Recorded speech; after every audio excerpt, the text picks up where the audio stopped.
Hey, Mr. Taliban, hand over Bin Laden. Daylight come and we bomb your home. He never has a shave and he's always in pajamas. Daylight come and How's we it going, bomb universe? your Welcome home. to another episode of The Zoobox, a Afghan podcast women about nonsense, are much of which all you're in a about to hear. rush. Yes, that's right, everybody, calm down. Please hold your applause. I've made my glorious return after my 2-week absence for various reasons, some medical, some personal, and now I'm ready. I'm back in action. Okay, Back in action. I'm back in the fucking saddle. It is Friday the 13th. It is. Everything's falling apart today. Okay, Dude, literally. Okay, first off, guys, in just a natural tradition of this podcast, we have to talk about the pedophiles that are in our release. No, okay. Funnily enough, Minnesota GOP main donor guy got caught sex trafficking 6 women, right? And so now it's hilarious because the media is all Minnesota GQP pedophile ring, blah blah blah, right? And I'm just like, I thought this shit was a conspiracy. You guys the media is losing the narrative. But secondly, Jimmy Fallon, James Gunn, and this man named James Eustinger have been named in a lawsuit of underage girls, SNL parties, all connecting to this man named Sanz. Shaun, you might know him, kind of a heavyset guy. yes, Horatio Sanz. He used to be on SNL. Right, and they used to use this SNL chat room. It wasn't a chat, it was a message board. A message board. I actually literally only saw just a little thing right before I got on about it. Yeah, well, I started a hashtag with Jack Posobiec called Lolita Jimmy. We're getting it trending. We're getting it going. Blew up his Twitter. I'm coming for you, Jimmy. No, but it's actually shocking to see this continuously happens over and over again. And just saying, dude, I don't know how much of the conspiracy theory is real or not, but Jimmy Fallon was named basically. They knew this girl was underage. They were letting her drink alcohol. She was 15 at the time. A lot of weird stuff. A lot of weird stuff going on there. And Mike has disappeared into his office. Mike is he's back. He's back. Oh, sorry, the baby tried to come in. Let's see here. So, I guess I could throw it up on the screen. Everybody could see old Horatio Sanz there. He looks like a pedo. He is the exact. And then remember that kid from Disney, the black dude? Was it Corey something or other? Hanging with that Corey? guy looks like a normal dude. Corey No, in the that's house? a pedo, Michael. That's a pedo. Allegedly. I wouldn't look at that guy and say that. I'd be like, Your radar is all fucked up, buddy. You don't know what you're talking about. Shaun, type in Minnesota GOP guy arrested. You wouldn't think this was either. Well, that guy looked like a demon. No, he looked like American Psycho. That's literally what he looked like. Kind of. She said she was 15 in 1998. These are allegations. These are just allegations at this time. Yeah, it's just. I don't know. Are they? But they brought formal charges, right? Well, okay, so there's somebody suing him. Well, there's being sued, but there's something that is brings him a little bit more clarity to the story. If you would like, I can send it to your Twitter. Do you know the Pitchfork? Are you aware of that? That group of people. Know. I think you just kind of barreling through this stuff without really providing much context. Oh, she deleted the tweet. It was so spicy. Yeah, we have no idea who Pitchforks are. No, Pitchfork is. It says Associate Director. I know that's development. A tool to use to put. No. Associate Director, Creative Development, Pitchfork. Pitchfork is the most trusted voice in music. She's got 8 million or 8,000 people following her. She's not this big thing, but she deleted a lot of these tweets, which is okay. Hold it. Pitchfork, as in the music blog. Yes. Okay. All right. That's got 3.2 million. But she. I can't get the tweets now because I should have screened. I didn't think she would delete it, but she's when I was a teen, in love with Jimmy Fallon, and cringes. Story of him and Sanz hooking up with teen girls regularly made the rounds on SNL message boards. I was obsessed with message boards. They often read with a positive spin, and I didn't realize it was fucked up until years later.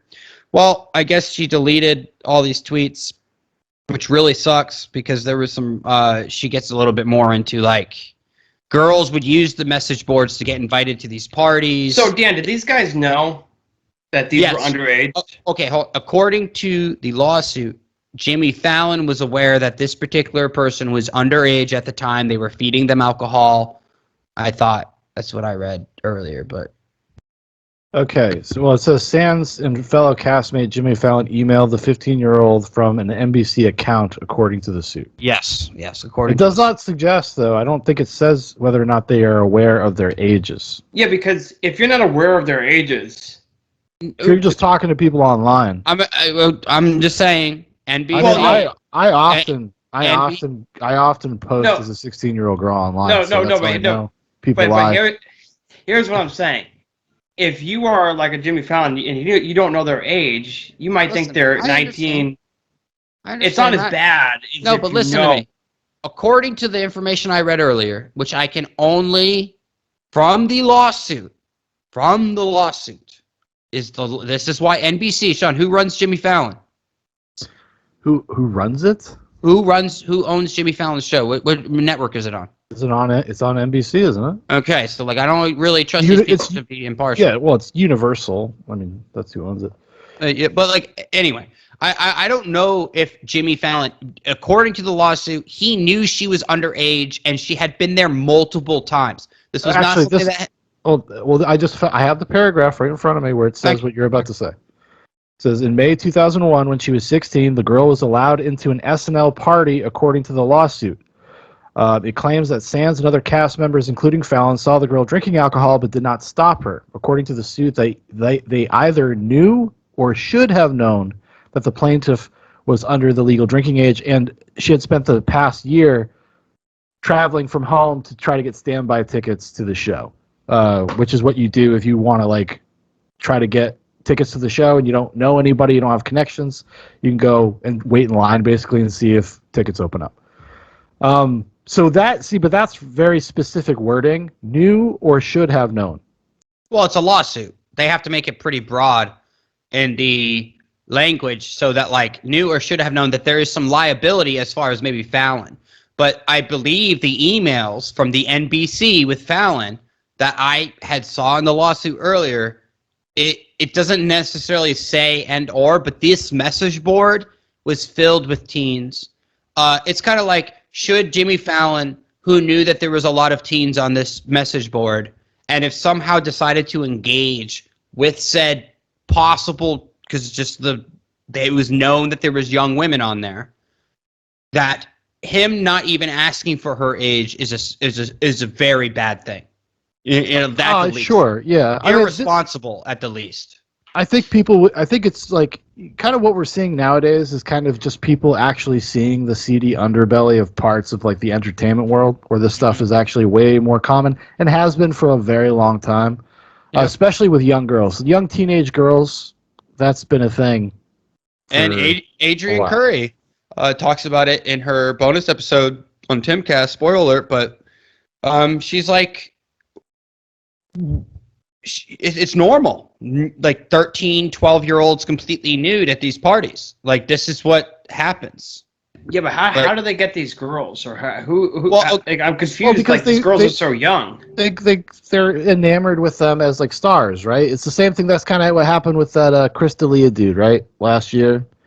It's like, you're talking to somebody that's very young and impressionable and just kind of wants to be in your orbit because you're a celebrity.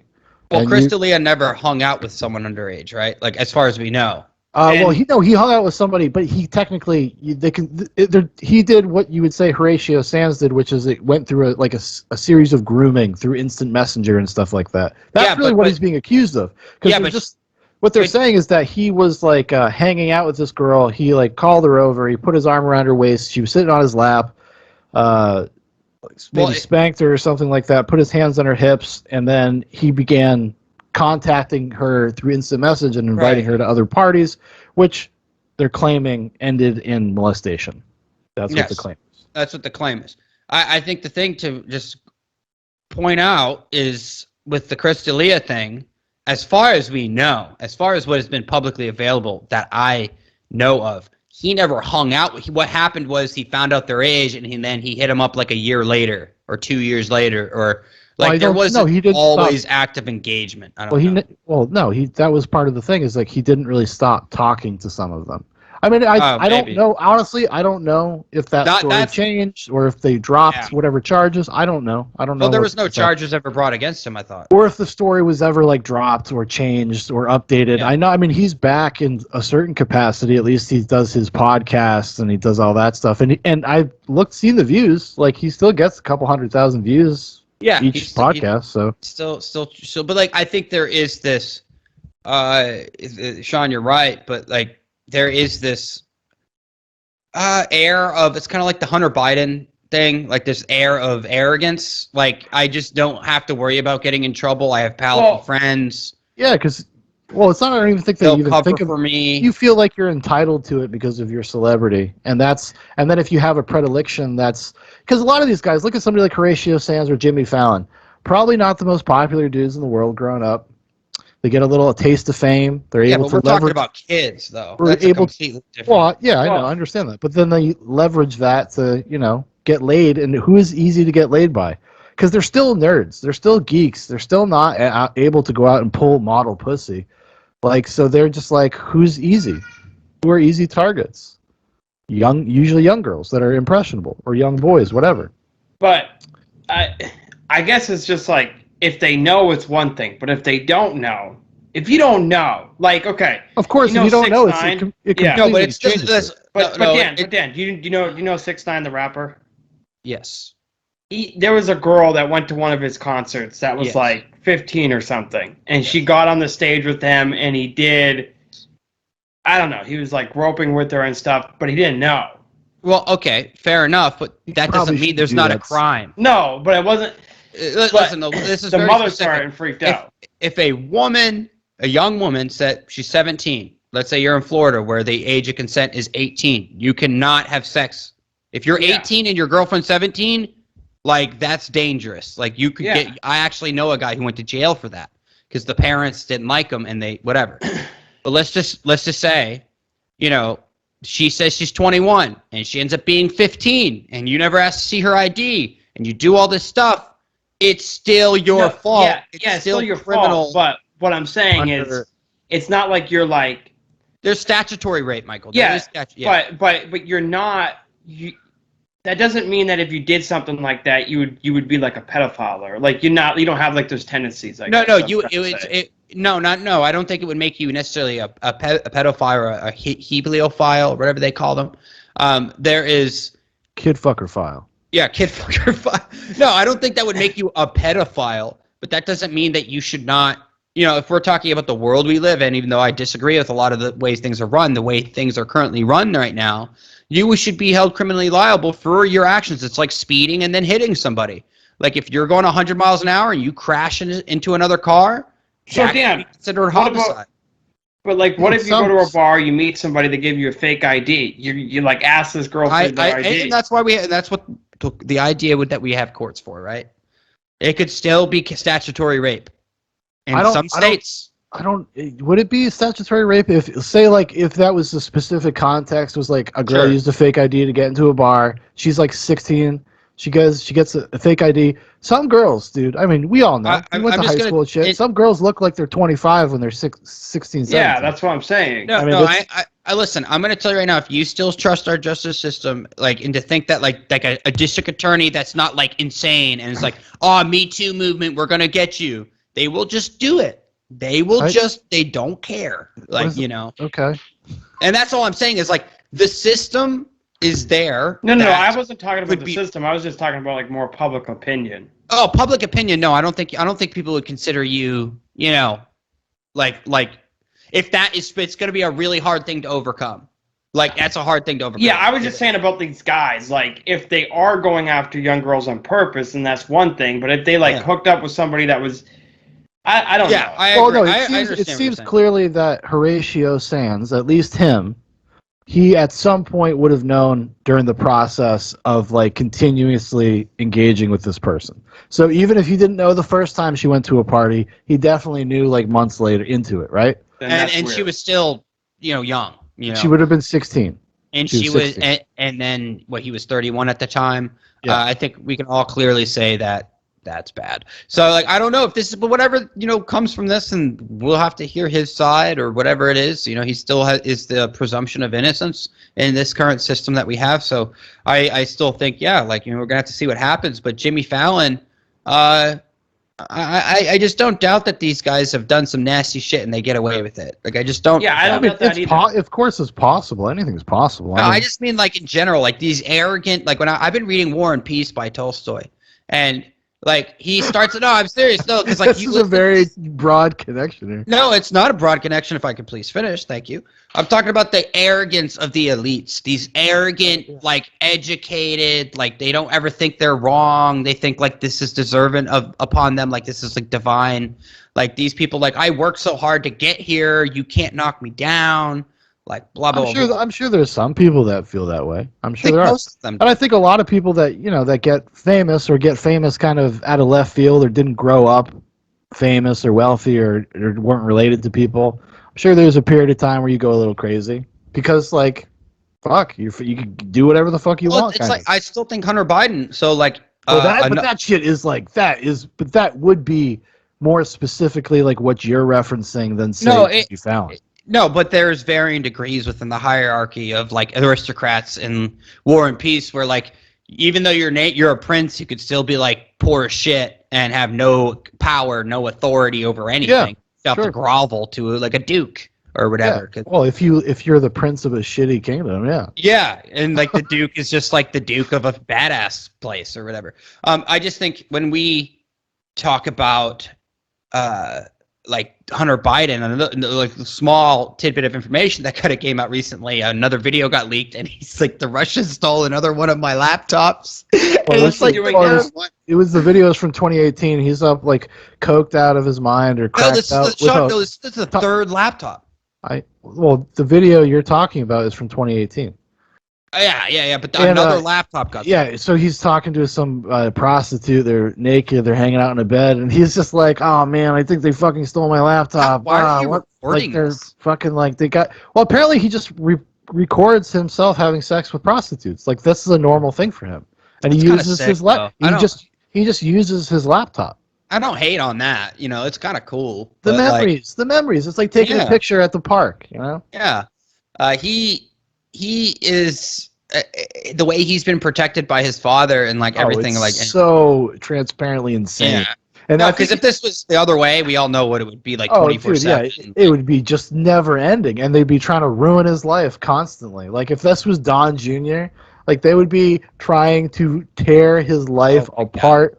Hunter Biden, they're like, oh fuck, Hunter. But I'm telling you, this will be the downfall of the cathedral. Like this is one of like they're crumbling. Like they can't keep their narrative straight every day. Mike, just to let you know, the CDC accidentally combined like a few days of data worth, all into one day, and it like caused everyone to freak out. Like Florida's losing it. They're like, no, it wasn't Texas. Yeah, it was Texas. No, Texas too. I sent you the Texas one. That happened with Texas as well. But that's the only one I saw. There is some sort of this is conspiratorial. I have no evidence for this, but it does seem like some coordinated effort to try to make Florida look bad, both by the media, by the CDC. Ron DeSantis is a basically, as in the mind of many people, is the front runner for 2024 for the GOP. Over Trump. Oh, if Trump doesn't run. If Trump doesn't want, I mean, honestly, I know, me too. I'm feeling it. I'm just saying, there's a lot of Trumpers out there, dude. DeSantis could go in the primary against Trump. I don't know if he would, but I think if they did have a primary, those debates would be kind of fucking awesome, and like I would love to see it. Like I would love to see DeSantis. DeSantis, yeah, he would dismantle him. I think he would. Yeah. I think he would too. Because like honestly, the reason we are in this position is because of Trump. This is Trump's fault. Trump needs to own the response, and this partly is his fault. I'm not going to put it all on him. I'm not saying governors aren't responsible for their states. There is some form of culpability that he played. And like the eviction moratorium, that happened under Trump. Yeah, the first iteration of it, yeah. But it was just, I don't know, It was a tough Whatever, time. we'll see. We'll see. We'll see how it goes down. I think it's easier to forgive something that happened last year under the circumstances it did than it is like now, obviously. No, I know, but like, there's also the. But at the end of the day, dominoes. you're the person that it's your name on it, basically. Like history will hold you responsible when people read textbooks. That's whose name is gonna be next to these things. But Dude, Mike, I think Mike, were we talking about this last night, or maybe I was talking to Ryan. I was talking to someone last night about this, but it's this could be the smartest thing they do. Is say, the Trump vaccine doesn't work. It's crap. It's a failure. Like, blame it on Trump. Blame it on him. I mean, but no, they're not. No, so they might. Dude, we got years in between. Dude. That's true. But there is this, like, why are you bringing up like interstate domestic travel vaccine mandates? I have the law that they're trying to pass in the House. They're trying to freak people out. They're trying to say, like, oh, these are the things they're seriously considering. I don't know if that's true or not. I'm sure they've talked about it. Like, they're going to talk about every possible angle. I don't know if that makes it like reasonable or if it's credible to say that they would actually try to execute on those things, but who knows? It's HR 4980 to direct the Secretary of Homeland Security to ensure that any individual traveling on a flight that departs from or arrives to an airport inside the United States or territory of the United States is fully vaccinated against COVID-19 and for other purposes. That's like some Australian shit. It's honestly kind of worse in a lot of ways. America's a way bigger country, I think, than not. Well, at least maybe not bigger. I mean, I know it's bigger. It's bigger in terms of Is it though? Is it though? Yeah, well, it's bigger probably in terms of our population because I would say infrastructure, population, highways. I have no idea. I mean, Australia's a big place, a big landmass, but it's empty. But you know what I mean? Like, you look at like maps and shit, and then you actually like take Alaska, and it looks small. But because of the longitudinal lines, it looks like this little like piece of shit state, and then you put it in, it's like bigger than Texas and like 4 other states combined. It's like massive. Yeah, it's like this massive land mass. Hey, dude, and this is what I was saying earlier when I said it to you guys. I said the garbage men will rise. That's who we need to rise up. I haven't really done research on this, but it was hilarious. Just a little tidbit. It was just like, I guess like some city was fucking with their garbage men. So they just stopped collecting garbage. And like within 3 days, there was so much garbage in the streets that it was just chaos. Like, it was just mass chaos, and they ended up winning. Mm-hmm. So I thought that was awesome. So we just need to all go on garbage men strike, dude. No more garbage men. It happens occasionally. It's happened before. Yeah. They go on strike occasionally. And like, especially in big cities and stuff, it's a huge problem. Because then you get like rat infestations and shit that happen. It gets nasty. I mean, because if you go to like New York City or whatever, like there's literally just piles of garbage on the curb. It's like the Joker. Picked up. I went to New York City on a field trip when I was a teenager, and we just like walked around and went to the Bronx Zoo, and it was like in May, so it was like the beginning of summer, and happened to be like a really hot day. It was like 85 degrees. New York City smells like garbage because there's so much garbage. The summertime, dude, holy shit, it just like reeks. It's disgusting. Just because there's just a bunch of fucking garbage bags just out on curbs in the hot fucking sun. Dude, and you know what, dude? I'm sick of these people. Climate change. And it's like, you guys are doing it all. It's you guys. It's not us, as Tim Pool would say. It's not me. It's not Mike living in his little town chilling, or me living in my little town, or you living in your little town. We're not contributing as much as the cities are. What, to like pollution? Yeah, like nowhere even close. Yeah, New York is fucked. Just think about all the poop that comes out of there. Actually, I don't know, why don't people talk about that? Like, major metropolitan areas must be some of the biggest drivers of pollution. They are. No, because I don't think that's it's so densely packed. Like, it's like, I think if you were like spread out a little bit, it probably helps with emissions and like how it affects. Who feeds them? Us, the scum. We feed them. We do. Them what? What do you eat, Shaun? Food? How do you think that we feed them? Like we feed the big cities, like all the gasoline that needs to go in there, all the food that needs to get brought in, because there's no farmland in New York City. They don't maintain any, like, they would crumble in the matter of days if we just said, if everybody that like delivered food to the cities, like, we're not doing it anymore. Why would they do that? Because fuck them. You guys are contributing to climate change. It's climate crisis, dude. No, I'm just surprised that's not something people talk about more. Tim Pool does. He's you don't really hear about that much, but yeah.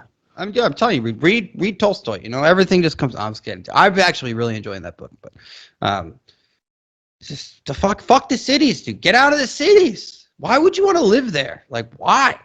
I don't want to anymore. I don't know. Maybe if you're young, it's fun, but like at this point, it would be a real giant pain in the ass.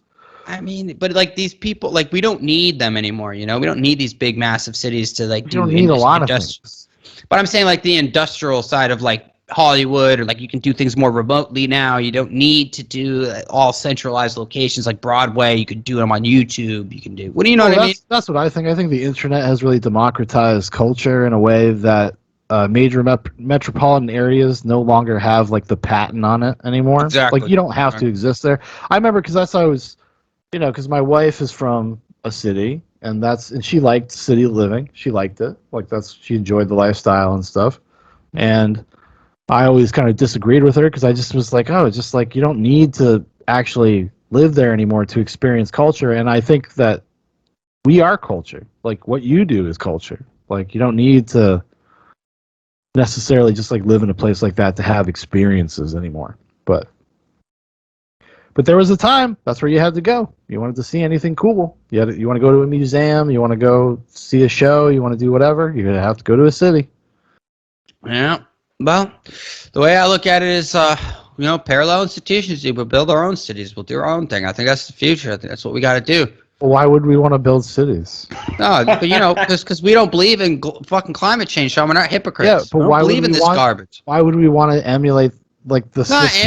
Not emulate, but you could build your own Hollywood out here. You know what I mean? Like something like where like we can create our own. Well, then it's just gonna happen. The same thing's gonna happen. Yeah, but that you started on a different. Your parallel systems are gonna start fucking kids within 15 years. I think it would be just like through culture though. You do it through a culturally. You're always gonna have like problems in every when people start to gather in mass. It just will. It's kind of like it is my right. He's 10 years. He's going to be going after a child bride.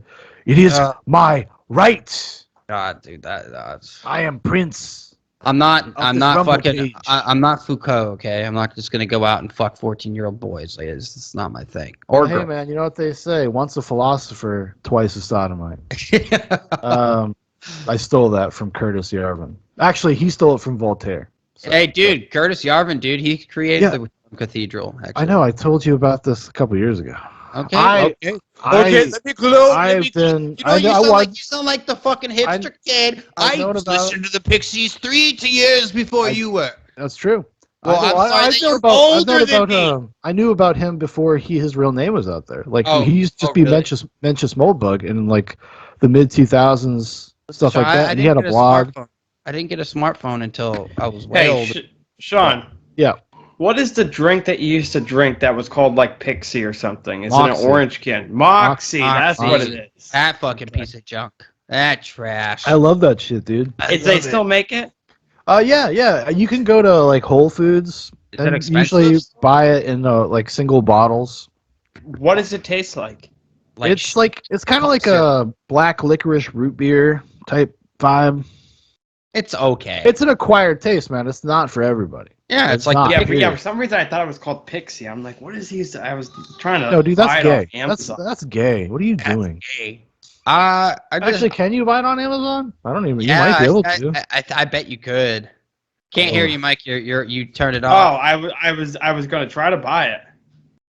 It's. But I was typing Pixie. I'm like Pixie soda, Pixie, and nothing was coming up. Dude, you totally can. It's just obnoxiously expensive. Is it that much more expensive than you would in the store? Oh yeah, dude. It's if you want to get it through it, for using your Prime, if you want to use that, let me see. Is it ships from Amazon? So this is from Amazon thing. It's $24 for 12 cans for a 12 pack. How much is it in Whole Foods? Well, if you Holy went, shit! Why is it so much money? if you went and bought in Whole Foods, you have to buy individual bottles. They don't sell 12 packs, and it's like $1.50. Okay, Why so is this so about much the money? same. But if you were to go to a grocery store in New England and buy a 12 pack of Moxie, it's $5. It's just like Wait, is this like a New England drink? Yeah. It's actually, I think. How have you never had Moxie? Maine? No, I've had Moxie, Well, but dude, it's even been since I was a little boy. Yeah, but even when we were kids and stuff, like it wasn't everywhere. Like No, not it a wasn't. lot of Corner people store. drank it. No, I mean, like, so if you can get an 18 pack of Mountain Dew for $12, Oh, I thought soda was cheaper than that. it is if you go to a store. If you want to order Well, it from why would Amazon. you order a Pete? Well, I mean, why would you order soda? Why am I? Because Why some would you just people- go some- buy it? People no, that continue. have You like can't get Moxie anywhere. Where am I going to get a Moxie? Well, Shaun just told you Whole Foods. You got a Whole Foods. Dude, when I found out, it was years ago, I found out that I could get it shipped to me. I spent like $60 Oh my on like God. 3 cases of Moxie. Wow. The depraved. No, I just want to try it Gold. again because I Okay, haven't had listen. it since I was a little kid. But just thinking logically, would you rather spend, get a 12 pack and you might hate it, or you get a 12 ounce? No, well, yeah, but can? Whole Foods is like an hour away. What? It's an hour? Listen, type Moxie for sale. Dan, he near doesn't me. live in one of these fancy cities like you, okay, I don't have a buddy? Whole Foods, Dan. No, I'm just saying, literally type in like Moxie near me, and it might pop up at like at a random place. It might be like CVS or something, and it'll just pop up. At least, in my area, that's what I notice. If I'm looking for a certain like milk, I just type it in and it tells me where it is. It's great. Milk. Yeah, dude. Yeah, Well, little you can soda order it beans. from- You you can guys- you can order you it guys from Walmart, but it's like $28 for a 12 Dude, pack. that's Not cool. not cool, man. Like all I can Walmart say, has it. Moxie's trash. Moxie's not that. I It's just not wanted worth to that. try it. I haven't Well, tried it forever. Go see if it's at Walmart. Like next time you go, just go check it Yeah, out. I'll look. You No, can it's- order it it's- online, but I guarantee you, most likely it's not. I mean, that's I don't know, Shaun. They're expanding their product line. No, because Moxie, like as a company, they're not a very big company, and they don't actually service many areas outside of like. Is it New made England. in America? It's made in Maine. Okay, least it that's used to still be. America, so yes. that's why I sold it at Corner Yes. Store. Yeah, they That's did. They right. sold the liter bottles. I Yeah. used to buy them. I used to buy them. I like what Moxie is the thing that defeats COVID. I just remember you drinking it up in Maine. You were drinking it at the cabin. Yeah, because they sell it in Maine. Because that's Yeah. what it is. Actually, you can go to the Moxie Festival like every summer, I think, and it's the only time of the year where they have different flavored Moxies. I've always Oh, wanted to man. go. What? We should go to dude? that. You should go. That would be like a cool Zoobox road trip and document. What would be the That's in Maine too. I love Maine. what would be the time of year that happens? Like it's already over? I don't. Yeah, it's probably already happened this. Are they year. super libtarded and they're like, probably oh, springtime. COVID, dude, we can't drink this. Yeah, like no, pipe they're toast fucking corn syrup. Americans. I don't know, man. They're Yeah, the fucking Moxie Moxie. Festival. I don't think they're having it this year though. Yep. See, libtard. No, that's because of Maine. Maine's really fucked up. They're libtarded. Yeah, they're a bunch of libs. Yeah, Like, but they're, doesn't like, mean the crazy. company is. Yeah, they are. They're all are. Mike, you can't trust these things, man. They're fucking just communists. Dan, if you're a liberal, aren't you supposed to be like open-minded?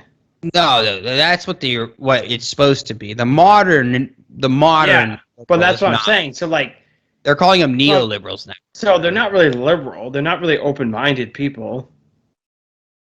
No, they're communists. Yeah, they're communists. They're socialists. They're But they it's like are. we're worship like the altar. I'm more liberal than they are almost. Yes, because I'm yeah. more open-minded to. It's technically you're talking about classical liberalism. Is what like Thomas Jefferson, who coined the term liberalism. But would in the modern sense, you're more like libertarian. I would, if you were going to classify yourself as something like, you're probably libertarian. You're like, do you? I do me. I don't want a big government. I want to be left alone. I want to be able to have land and hunt. And Yeah, but I'm not like a real libertarian because I do, but like some libertarians get really weird about like taxes. I still believe in paying taxes for public utilities and things. Yeah, you're just definitely not an American, dude. It's just okay. It's just Oh. it is what it is. Yeah, the Moxie Festival is in Lisbon, Maine. It takes place the second week of July every year, and they did Lisbon. have it this year. also sounds like lesbian. And that it probably is, Dan, but it's probably a fun time. If we want to just talk about the failure of the institution very quickly, the Taliban is basically taking over the Afghanistan. I'm just saying, it's pretty freaking funny after like a week of leaving. Yeah, because we just there was no. I guess they just literally just pieced out and just. No, but Somebody said something funny that we spent $88 billion trying to build up the Afghan military, and it took the Taliban a week to take it over. Not even. It was like 3 days, 4 days. No, because it was 88 buildings to build. They had, I don't know what the number was. I think it was something like 300,000 men were a part of their military. It was not a small amount, and they got training from the most hard fucking nose So killers. what do they do? So are they just actually Taliban members that were just like, oh, okay? The Taliban is conducting a live execution tonight of the Afghani commander. They're doing it. Are they really? Wow. Yeah. Well, so this is this is going to sound really fucked up. I've been following Taliban Twitter to see, because I don't, you can't get this from American news. You have to go follow and look on their pages. The Taliban now has access to more Black Hawk helicopters than the next 166 countries combined. They are not combined, just in order. They're one of the largest air forces in the world now. They're one of the largest. They took our helicopters, just ripping, dude. They're flying. They're smoking cigarettes. It's crazy. Just real quick, that Moxie Festival, I was just reading about it. It sounds pretty fun. No, we should go. I'll go. It started in 1982. They have a 5K race, car show. Yeah. Just a classic American apple pie festival. Drinking Moxie, dude. We'll be all so fucking bloated and filled with sodium and sugar by the end of the weekend. We'll probably die. Absolutely, I would do it. This reporter from the New York Times, the Taliban released a statement, I guess last night, or this morning rather. Taliban statement promises to allow business to continue as usual, says private property won't be touched. The general amnesty is extended to anyone who has cooperated with the government, and foreign diplomats will be protected. Yeah, they made another statement I saw. I don't know if it's an official statement, but from one of the Taliban leader, their official news site on Twitter, their news agency. I don't know how. Hey, this is the world we live in now, guys. And somebody's correcting Noah Rothman from Commentary Magazine. He's quote tweeted this guy, kind of correcting him. He said the Taliban has already reportedly been executing interpreters who worked with the U.S. And then he gives a link to a CNN story. Surrendering government troops. ABC News is closing girls' schools. New York Times. Which is funny because that guy works for the New York Times. And oppressing women. Another article from ABC. So it's being pretty well documented that they're up to all sorts of fuckery. Okay. Well, I'm just trying to tell their side of the story with their to be fair, not the American media establishment, because you can't trust these people. Why would you can't trust them to accurately portray what's happening in their own country? Why would I trust them with? Because I would never trust the Taliban because it's not about trusting. It's about their culture and the way they conduct themselves. They're okay with lying and being so is our own government. I understand that. Hold on, can I just get out what their message is, what they're saying? You're fucking ramped up. I'm just trying to I just can't get it out because I keep getting interrupted. So the guy is it's I don't know if this is true, but they're saying that they have been pardoning all the lower ranking enlisted guys that were in the army, and they are going after high ranking officials like they were treated for the last 20 years. Well, they're going to take over the military. That's why. Yeah, no, they are. They definitely are. That has nothing to, of course, you're going to kill all the leadership, and then you're going to be like, hey, if you guys join us, we're not going to kill you. I don't think we understand how complicated that region is. And then you look at when we went into Libya with Al-Qaeda, we worked with Al-Qaeda to go into Libya, and we've worked with the Taliban in the past. Of course we have. We created them. Well, no, I'm talking very recently we've worked with them. In the last 20 years, we've actually proactively our foreign policy is all fucked as far as the stuff over there and where we stay and why we stay and where we go and when we leave. It's all... It's pretty wild. It's just wild. I just This could just be a way for Biden to get his war, and just like he's creating a circumstance that will actually make us go somewhere in the Middle East. I don't think the Taliban's going to do anything. I don't think the Taliban is going to do. They finally got their country back. We're not there. They're not going to. Like, listen, we set that country back 200 years. As this woman who said, she's like, you just destroyed our. You did all this to our country, and all these people lost in your bloodshed and your U.S. treasure seeking, and they are not wrong. We set their country back by probably a few generations, and it's our fault. I mean, I don't know. No, it is. I mean, it's definitely. I don't like when you like. In what ways would we have set them back generations? We destroyed their government. We came in and we took over. We occupied their homes. We killed their brothers and sisters and family. I mean, like, regardless of like whatever the State Department says they've done, like these is the same State Department that and the DOJ that is locking up American citizens for political means and not allowing them to have proper access to stuff in America. This is happening. These people on both sides, you can't trust them, but we did some pretty awful shit and some good things. We did some good things there. There's also that to be recognized. But yeah, it's obviously a complicated thing, and I don't, honestly, I'm not educated enough on the details or the specifics to really have much of an opinion about what it means that the Taliban has taken over and how that's going to affect the larger geopolitical space. I have no idea. Well, China's already said that they will recognize the Taliban as their government. So, okay. Like, you're going to have a literal terrorist state? Is that what we would call it? Well, no, it's a government. Well, I know, but wouldn't we? I guess we would consider it a terrorist state, like if it's run by the Taliban. North Korea.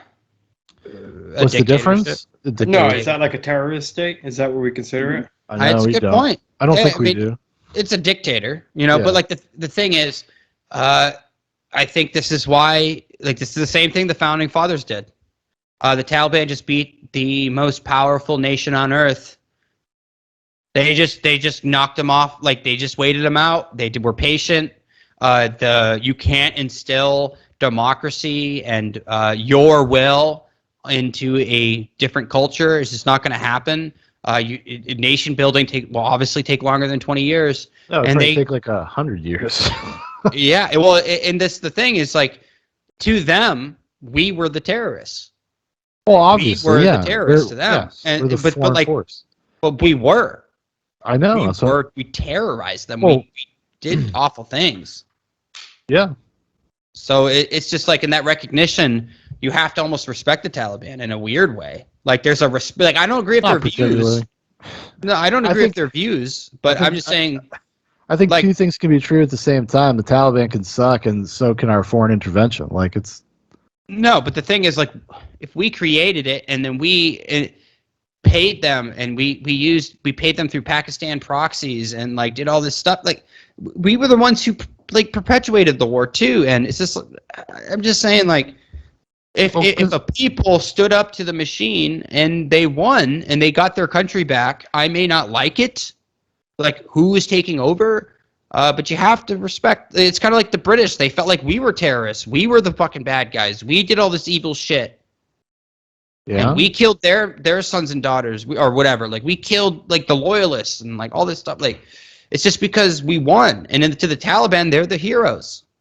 Like, yes, it's of course everybody's the hero of their own story. I mean, yeah, but like, I don't know how. Like, how much knowledge do you have about the Taliban to say otherwise, I guess? Like, besides the propaganda from the media or the state, like, department? I don't know, man. I think that it's a backwards culture. It's retrograde. It's regressive. Nothing about it that I enjoy. Yeah. I mean, nothing about it that I really respect on any real level, honestly. And they're not it's not like their leadership, anyways. I'm not talking about like the citizens of those countries. Like, I don't know. I know. But the everyday, the farmer, what's the difference between them and our leaders? What's the difference between their leaders and our leaders? I don't like our leaders mostly, Dan. Like I said, two things can be true at the same time. I don't need to like be in support of one because I don't like the other. Like No, I'm not in support of them. I said there's a respect. I didn't say. Well, I'm sorry. I'm not going to respect the Taliban. Sorry. I don't have to. I can say that I don't respect the Taliban and I don't respect the vast majority of people in leadership positions in our government. No, I think I just view it differently. Maybe it's because my military service is like the combative, like the combatant, the brotherly love between combatants. I guess like this idea they were my enemy for so long, and like in my mind, I really hated them and despised them and dehumanized them in my own way. And I dreamt about killing them and stripping them of their life. And like and they did this. They thought the same of me. Mm-hmm. So in a weird, there's that weird mutual respect. Like combative, like I guess. Maybe. I guess. I mean, I would have to take your word for it if that's how you feel about it. Yeah. Yeah, it's just how I feel about it. I guess. In wars in the past, soldiers have become friends from the other side. Like they used to write letters to each other during war, and say, "Hey, how's your side doing?" And the guy would be like, "Oh, my side's doing like this. How's your side doing?" And that's like when Aaron Rommel and Patton were writing letters back during in northern Egypt or northern Africa. Like, I don't know why. Like, there's a mutual respect there, no matter how despicable you may feel that their movement is. I guess. Sure. Yeah, I think if you're probably if you look at like warfare in terms of like gamesmanship, sure. Yeah. And I would say Patton was probably a guy. At least what I know about Patton, I'm not an expert, but I do know a little bit about Patton. That's probably how he viewed things, kind of as a military strategist. Yeah, I mean, Aaron Rommel was a genius. I mean, he as far as like tacticians go, I guess. But I don't know. I just feel like if we can't say that this is one of the biggest blows to the establishment that we've ever seen, and you don't see generals coming out. These guys, you see this one lone Pentagon guy. They're circling the wagons and they act like it's like, oh, well, if they want to be part of the international community, I guess they're going to change their values. You're like, oh, okay. Well, sure. The thing is, that's from the White House. Like, that's what the White House said. So, like, the most suspicious part is why would they not have a better withdrawal plan? They've known about this, and I think it was Cernovich or Posobiec said this earlier, and it might be true. He's like the Department of Defense is like a lone wolf. It does what it wants. It's like how the CIA was back in the 70s and then like in the 50s. Like they just don't. They said they were shocked when they found out that we were pulling out. Like, that's what I mean. That's what I was saying before. I think it was incredibly abrupt. That's why the Taliban was able to just fucking go take it over. It's they just left. Didn't Biden say that we were moving? We were moving it from May to September. Because Trump was saying we're going to pull out in May. He did that pre-election. Yeah. Then Biden came out and said that we're moving it from May to September 11th. Yeah, it was supposed to be on the anniversary of September 11th, the 20th anniversary. Is that what it was? Yeah. Yeah, that was that. So like Trump gave them a few months for the Taliban to give them a fair warning that we're leaving and that their Afghani guard was going to take over and do their thing, and you guys hash it out basically.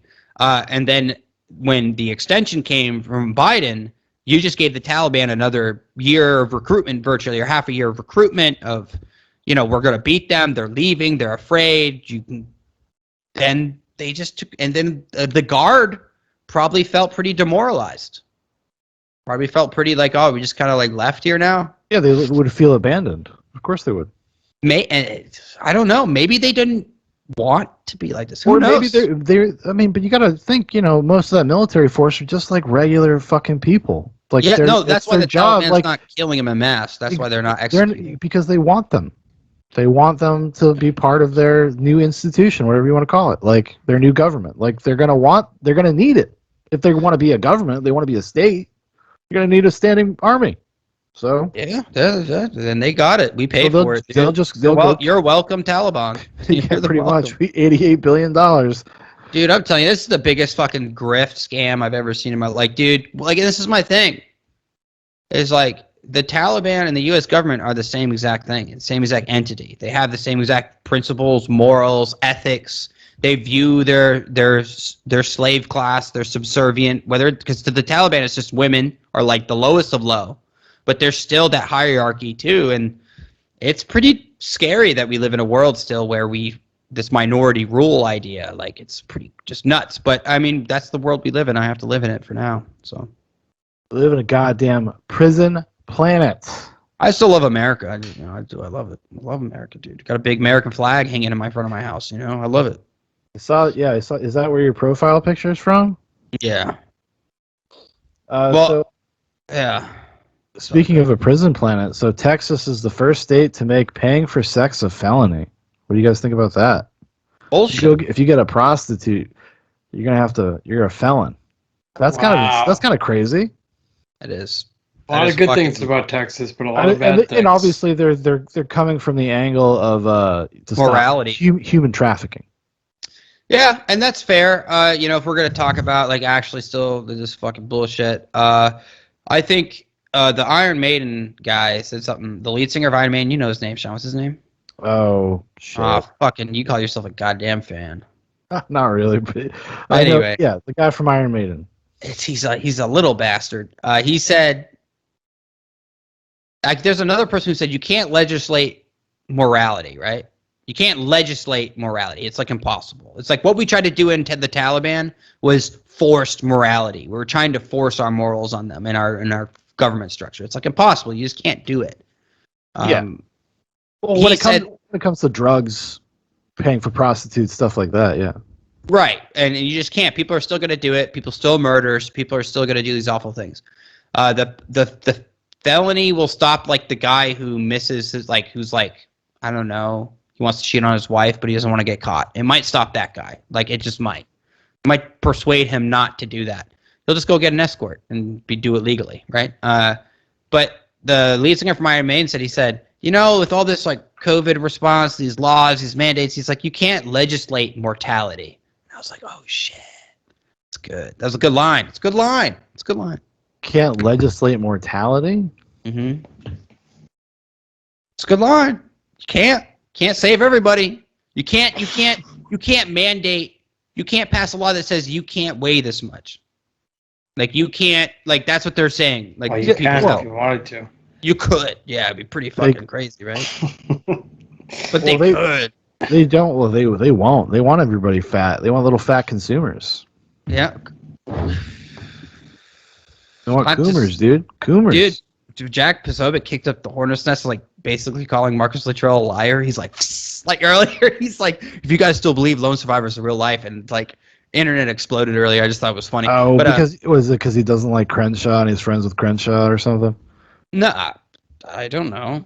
I don't know why anyone would like Crenshaw. Personally, but I don't know either. I've never really liked. Why? Yeah, I used to, and then I woke up. Why? Why don't you like him? He's a war hawk. What do you mean? But then again, like, there's arguments to be had. Like, should we have kept a really small advisory force of like special forces operator guys, like to assist with like the exit and like done that for a couple of years? Warhawk is like he wants to go to war. He wants to stay in Afghanistan, stay in Iraq. He wants to stay in Libya, Lebanon, Somalia. All over. He wants to be everywhere. He's a interventionist. He's pro-intervention. Yeah. And I just don't think that's the future of America. But he's also, doesn't. So when are you joining the Taliban? No, honestly, because my friend left a voicemail on my phone. I'm just gonna say this right now. This is a joke, government. I don't know if you're actually listening or whatever, but let's just say there's a good reason why the government might be listening to this guy. And he left a voicemail on my phone because I missed his call, going like, "Hello, Daniel. He's like, we will start anarchy with the Taliban and take over." And I was like, no. I was like, oh my god, your dreams are only I am on a miles. watch list. I'm on the watch list. I'm trying to go buy a gun in a couple weeks, and it's literally gonna be like, can't do it, man. Your dreams are like literally a couple thousand miles away, dude. Now is the time is now. Yeah, I don't know. Hop on a plane, buddy. I got some ideas, guys. But that is not, just saying, that is absolutely not anarchy. It could be, Dan. It could be with your influence. Maybe I could, right? But like, drop your 1,000, 2,000 years of like heritage and culture and tradition, like we try to do for the last 20. I wouldn't be killed instantly. So it's Maybe you get a tan. Maybe they accept you. Oh, I could pull it off. I think. You know, I Yeah, might be you able- look. Yeah, you could look like a little Middle Eastern guy. Yeah. I can see it, dude. Yeah, you Actually, gotta darken everyone up thought a bit. someone said they thought I was Indian because I was so tan in Turkey Mhm. that I looked kind of like Indian. I was like, Maybe if you had a mustache, I could maybe see that. yeah, I think it was the mustache and I had the big glasses. You know, Yeah. I look like an accountant or you know. Yeah. Are you tech support? Yeah. Nah, I don't know, man. I just think you gotta fucking. It was just high five. You're on your own. We sorry we destroyed your country. Bye. Like that's what we did. Sorry we fucked this shit up. Like we're literally like sorry we sorry. Well, you didn't tell me that they apologized. That's pretty. I mean, if they apologize, then okay. Yeah, I mean, we're I guess okay. we're good. We're good. Yeah, it's like the government. Like my bad, Japanese people, 2 million Yeah. people. You locked it. Or my bad. Oh, you lost your home. Too bad. Ah, my bad, dude. My bad, homie. Shit, man. I'll get They you. literally I'll get you. stole I'll get you your back. I'll get you back. They Don't let worry. banks get it for like pennies on the dollar and then like sell it to people. Like it was crazy. And they came home to nothing. Like they didn't even have property. They couldn't do anything. There is no law so obscene, you know, that a cop would not follow. Right up to the point of killing a child. So Michael, when do your you got a couple kids that go to school? Are they back in school yet? No, they go back on the 23rd. Oh wow, kind of late. Yeah. Yeah. Is it? Why are they going back so late? I don't. Well, why is everyone going back so early? I don't thought know. school always started. Well, that late. where I live, like the state goes back to school. I think Monday, but my son started this past Monday, like a week like- earlier. The school, like the public school's already all in, but the school that they go to, they start late for whatever reason. But Oh, they get okay. out at the same time as the public school. Oh really? Oh okay. Yeah. I don't know. Well, But, some schools do it early because just in case there's days, or they like where my kid goes to school. I think he has actually more vacation times throughout the year. Oh, okay. They actually have like an extra break in there. They have like basically every 6 months there's like 2 breaks, which I thought like 2 formal, like you get like a week. Yeah, that's good. And I was like, oh, that's actually, you know, not including the random holidays and stuff. I was like, oh, that's actually pretty cool. That's Yeah, pretty cool. I'm just excited to get out of August into September and October there. That's when all the holidays start to pick up, and that's what I'm looking forward to. You like the holidays? You like candy? I just love like the Black Friday stuff and really Thanksgiving and Look at this Halloween's consumer. okay, but I like Halloween too. Halloween kicks it all off, and then from Halloween, it just all that energy's in the air of like, oh, Yeah. Black Friday's coming, Thanksgiving coming, the good food, you get the candy in you. That's what I like. I like. Do you know what I'm glad? Time of year. I really liked about my old place. Shaun know this. Never saw trick-or-treaters. Never. Well, that's. a Oh, shame. you might where you live now. No, I will now, but Shaun knows why, because my driveway was like this. Like, no Yeah. one... It was like a No 90 kid degree is like- angle. No, I kids, actually never like, lived anywhere where I saw a trick or treater. I've never gotten a trick or Dude, treater. trick or treating is not what it used to be. Like even in my neighborhood, and I live in a neighborhood. There's some kids around. No trick or treaters. Not well, a single one. Now they all do trunk or treat, and they all Yeah, go to like trunk or parties. Yeah, fuck and, that like, shit. Yeah, it's lame as never fuck. understood. Dude, we used to leave our parents and go out alone in the middle of the night, filled with thousands of people in the street. Have you ever seen True Detective season 3? Dude, that could have been any of us. Like, Literally- yeah, because we used to go to Fitzwilliam, and Yeah. our parents or my mom would park in the center of town, and the center of town was all they go all in for Halloween. yeah, But you so- end up going down every weird dark road, going up to houses out in fucking hills and shit. You Yeah. had to You're work just- that shit. You had to work And, for it. and we used to go to the one in Mass too, where your aunt lived. Yes. Auntie Monique, right? Yeah, we used to go in her Yeah. neighborhood too. Dude, yes. I remember one time, me and Dan did the most a-hole thing you could do as a trick-or-treater. There was a big pile of candy, and You it said, took more than just one take piece. one piece. And me and Dan said, Fuck you get yeah. 50%, I get 50%. And we just dumped it. And like it was like, dude, if you didn't do that as a kid, like you weren't a kid. Like that's what you had to do. Like I definitely have taken like a handful. I don't think You've I've ever never- dumped the bowl. okay, Never. well, I Me probably and Dan honest, dumped the bowl. And I we have was too much very respect. focused. I have too much respect for the holiday, for the day. okay, but like in Yeah, our but who defense does though, that, Sean? Why would you leave a bowl of candy on you're the doing floor? it to yourself, man. Well, the only person that's getting fucked is the other trick-or-treaters. Shaun, can I just say this? This is like what you're doing right now. Think about this. Mike and I, we're the Taliban. The American government just left a bunch of shit there, and it's like, what? We're not going to take it? Well, I feel bad about. Like, listen, we were little. We came in. Hey, listen. And you know who you were, Shaun? You were. Who would Shaun be in this situation? The guy who just took a handful. He's the government, that old government, who just took a handful of like $100 million, and they're like, I'm going to Dubai, dude. Yeah, like, some people, some people got like principles, a moral compass. Some don't. I don't. Some do not. None. We did not. We just split it and we dumped it in each, and we'd always take a pillowcase because we get carried more. Also, but when I was a kid, though, more often than not, like people were home, they were around, and there was always other trick or treaters. So it's not like you were like by yourself. Yeah, but Shaun. Having we only did this one time. I feel like I remember one time I was with somebody that and they did it, and then somebody like came out of the garage and was like, "What are you doing? You just take all that candy?" So you were scarred. So yeah, me and Mike, we never had that scar. It only happened one time. I remember the house. It was like hitting the lottery ticket, Shaun. It was like, hey, this before is you know gold. it, before you know it, and you it was. I remember it being like good candy. Before it wasn't like crap.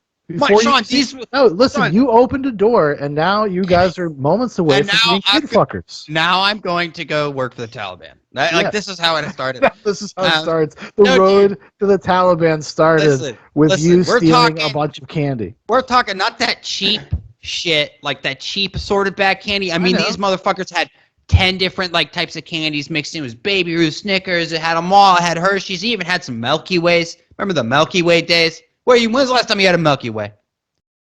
That lasts probably Halloween. Yeah, that's what I'm saying, man. Like, Well, always good. That's the only time you get Milky Ways. No, Halloween. Candy corn. Literally my mother only loves time. Milky Ways. Oh, your mom likes Milky Ways? Yeah, that's her favorite candy bar. One time, I don't ever buy candy bars. Do you guys ever just like buy candy bars? I'll buy a Snickers or M&M sometimes. I buy the big like surplus bag, like the big thing, and I'll just dump them. Like, and I have one in like I just like to have like one like every now and then, like have like a little.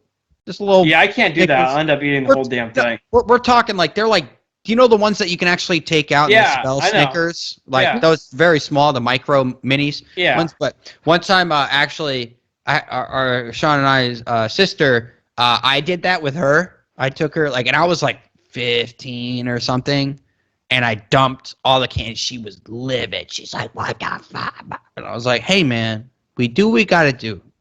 We survive out here. We were the ones that lived. These suckers who didn't come." You see, part of the philosophy of the Taliban is just to take.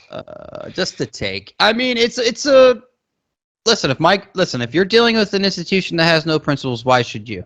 Okay.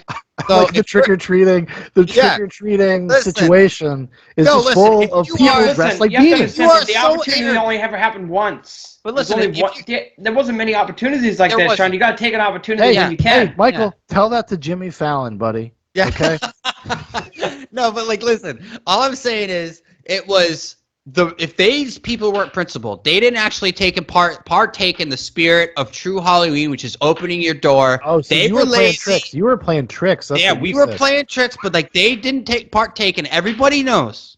Every fucking person knows that has ever trick or treated that if there's a bowl of candy sitting by itself, it's your choice to take advantage or not. And when that person leaves them susceptible to being taken advantage of, I just do it. And then cut 5 years later, I'm in jail. That would be it. Well, it worked out. It was a great time. I remember we had a bag of candy. We went home. We would watch what's this guy with the mask on? The hockey mask? Friday the 13th. Is it Friday the 13th? Yeah, is that Jason, the guy? Jason. Yeah, Jason. We watched that show when we got home, and me and Dan and Ryan, but Ryan had to stay back with the parents because he was younger, and me and Dan went off on our own. Dude, and we just had this huge pillowcase. 10? Were we like 10? I don't know how old we were. That old. It is kind of crazy to think that right in the middle of Satanic Panic and like all that stuff, right? Like all those days. Like, wasn't that in the 90s or was that in the 80s? 80s. So maybe not the middle. But you think like No, dude, we were in the glory days. No, dude, people used to be pretty liberal with their kids, like in terms of what you could do and where you could go by yourself at like a pretty young age. I mean, like 10, 11 years old, you're kind of what? You didn't even have cell phones. No, I know, but Yeah, like I think about that. We survived. I would never let my kids go out like when they're 10 or 11 alone. No, me neither. I'd be like, no, you can't. What are you talking about? But I don't know if it's like it's a credible thing or just like we have been conditioned just so much, we feel it's irresponsible. Like we just would innately, on some innate level, feel like, oh, that's not responsible, being a responsible parent. Well, I was just worried about them getting like taken or something. Well, that's what I'm saying. You know, whether you're concerned about something happening to them, but from somebody else, or you're concerned of them getting in trouble, like. But it's also like you have to like cut the cord at some point. You gotta like trust a little bit, you know. For me, it's not really about like my concerns are never about them getting in trouble because like that's just what kids are gonna do. It's always about if somebody like did something to them or took them. Yeah, of course. Yeah. That's what I'm always worried about. Yeah. Not like that's it's probably part of it's like the internet as well, just because we are so aware of all of these crazy stories that every single day you can read stories about kids getting kidnapped. Back in the day, like back in the 90s, like that wasn't something like you would only hear about those things like once a year. There'd be a giant story about a kid getting kidnapped, and that would be it. Even though the numbers are have stayed pretty consistent for the past like 30 years, but you just wouldn't be aware of it. Like you wouldn't think about it, you know? Yeah. But nowadays, information, it's just news stories like that, horrible things, tragedies, they're always right in your face all the time. And it skews the way you think about being a responsible parent, I think. Yeah, you know? And it's just scary too with like kids, like being like, especially like young teenagers. It's like, oh man, I'm not really ready for those kind of days. Me dude. Because like you think about like how stupid you were as a teenager. Yeah. Yeah. No, it's like when you get older, you can understand like why people were mad at you. Like. Yeah, you're just like, oh man, like. You're really dumb. I was like really, like there were situations that happened where they could have turned out a lot worse. Yes. Yeah. And like not be here or like be in jail or something because of like stupid things I was doing. Yeah. You know, like crashing cars going 90 miles an hour, like could have killed somebody and. Yes. You know, ended up in jail for like manslaughter or something. That can happen though, you know. Of course it can, yeah. And it's like, holy crap! You think about that, and when you get out, you fucking head to the Taliban, dude. That's where you're at. You're a criminal. No, it is. It's scary. It feels scary. It's just having this much awareness of like how the world operates. Sometimes is kind of could probably even be a negative thing because it's going to make you like way more hyper vigilant, I guess would be the way to put it. Yeah, and I'm pretty unplugged. Like I don't even like. I'm not like Dan over here. I don't have access to all this stuff. Yeah, but Dan calls you every day, like Michael. That's what I do when I talk to Dan. I'm like, hey Dan, what's going on in the world? And then he fills. And then I'm like, no, I just go. Do you want to be terrified or do you want to be optimistic? Like these are the options. These are your two. Black pilled or white pilled, that's all I offer. I offer nothing in between. Because honestly, I really don't hear anything that goes on in the world. Yeah. Like, I really don't. Like, I don't know. Like, I didn't know the Taliban took over any of this stuff you guys, like, I don't know. I mean, that was just in the past, like... Mike, so you're going to be the guy. Like, the cops are going to show up, and they're going to be like, we're taking all your shit, and you're just going to be like, what? Yeah. Yeah, that would be literally like, wait, what? What's happening? Like, that would be you, dude. You need to read the news a little bit sometimes, man. Wait, don't you want to just, like, even know, like, the broad strokes of Don't do it. It's not worth it. No, I just don't find it interesting because it's just the same stuff over and over. That's true. But it's really... It is. I mean, I think there's... Yeah, I find out from you. You tell me everything. What are you talking about, dog? Oh, right. Yeah, like, you should trust me. I don't even trust me. Like, why should you trust me? But this is just information. Like, you just tell me what's going on. I mean, there's a virtue to being a little bit unplugged because it makes you focus on the things you can actually affect in your life. Like, if you're constantly focused on these big, broad problems that really you're Someone's helpless. Got to focus on them. Someone's got to do the work. God. Someone's got to sit here and think about these things, right? Yeah, you got to get yourself in a think tank. Dude, if they got me in there, I would solve Taliban problem in about 2.5 seconds. This is what we do. We release a deadly coronavirus pandemic on their country. Takes care of itself, really. Honestly, with like when it comes to the news, like there's so much complexity to it that I just just want you to know though, like you can't trust me to not put my own bias, my own spin. No, I know that, but when Like- it comes to me trying to like listen to news or stuff, like they talk about things that I don't really have interest in, and they talk about stuff that it's like you have to know the layers of it to really understand it, and I just don't. Yeah, I understand what you're saying. Like if they're just gonna tell me, like the other day I heard on the radio that like Florida caught like 17 child pedophilers, and like some of them worked at Disney, and it was just like this is what they did. They caught them. A sheriff came on and talked, and like captured like this pedophile ring. Then that's like news. Okay, I can understand that. But if you start talking about like governments and this and that, and it's like, local people oftentimes I think don't pay enough attention to their local news. I mean, that's really kind of what's more pertinent to your everyday existence. I'm not saying like people shouldn't be informed about other things as well, but Yeah, I mean, I think like what I'm trying to do for me personally is like I realize I've been by choice a lot of this. How much of my life I've wasted, like being an automaton. Like I haven't read all the greats. I haven't even scratched the surface. I don't know history like the way I should. I don't know about the economies of the past and like. Well, that's not the news. No, I know, but Dan's just talking about informing yourself. But Dan, like you're still young, and like you're actually probably at an age now where you can actually like really actually grapple with it. I understand. You have the life experience now that can inform and help you contextualize things. Whereas like if you tried this 5 or 6 years ago, maybe you wouldn't have. Like maybe you would have got bored and just like, it's not for me. Like it could happen, Maybe. But dude, I've been obsessed. Like I've been obsessed with reading and learning and listening, and it's been especially reading. I think it's changed my life. I think I forgot how good reading is. Like it's changed. I have not read this much in my entire life.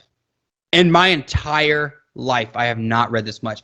I actually Martyr Made, great podcast. I shared it with you guys earlier on Spotify. It's fantastic. It's like a more dramatic, in some ways, version of Dan Carlin's Hardcore History.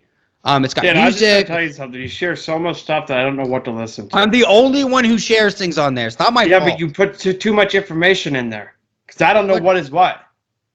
What am I supposed to do? I drop a link and I do a description right after. Hey, this is the Martyr Made podcast. Check it out. It's like Dan Carlin. How do I know what it's about? I don't know it's about history. Well, I guess that's fair. He did. He followed it up. He did. Okay. He said this is like Dan Carlin's Hardcore History. Or something. Actually, I think I just said Dan Carlin, which you wouldn't know who that is. So that's fair. I know who it is now, but I wouldn't know then. I'm just saying, but the guy's really good. But I reached out to him on Twitter and I said, you listen to this guy, you're like, the things he knows and talks about and the threads he writes up, best guy to follow on Twitter is Martyr Made, in my opinion. Like that guy is amazing. Like so deep. He goes through history and makes these awesome connections to like modern times. And he sees the machine for what it is and he calls bullshit. And it's cool. He is actually on Jocko Willink's new podcast, Unraveling. They're doing it together. Okay. And I reached out to him. I was like, hey, like, what is a great foundational start? Like, I want a good foundation of books. Like, do you have any recommendations? And he gave me Fukuyama's, something, I don't know the name of it right now, actually, but it looks like a great series. So I spent like $60 on these 2,000-page books, but it goes from the beginning of mankind and civilization all the way to the founding fathers. And then the second book goes from the founding fathers into the expansion of Europe, socialism, communism. They're like 2,000 pages each? They're like 1,000, I think. Like they look massive. Who wrote these things? His name is Francis Fukuyama. It's called Political Order and Political Decay. So it's literally the small description. Francis Fukuyama, Political Order and Political Decay, the origins of political order, Political Order and Political Decay, From the Industrial Revolution to the Globalization of Democracy and the Origins of Political Order. Francis Fukuyama took us from the dawn of mankind to the French and American revolutions. Here he picks up the thread again in the second installment of his definitive account of mankind's emergence as a political animal. So he has other books too.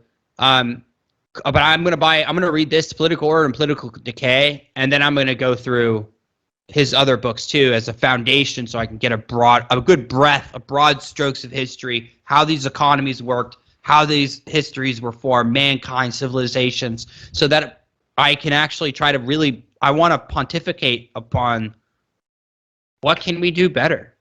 Like, I don't know if I'm the guy. So Dan, when you go through these books, are you gonna be like taking notes or highlighting? Like I highlight all day.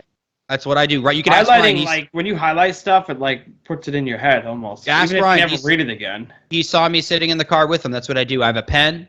I have a red highlighter, or a pink highlighter, or a yellow highlighter. So I use my pink highlighter to highlight names and places, and then I use my yellow highlighter to highlight information, and then I have a red pen that I undermark for like important, more significant, like I use it usually for like conflict. Or like something like that, like, oh, this is an interesting type of conflict that I haven't seen before.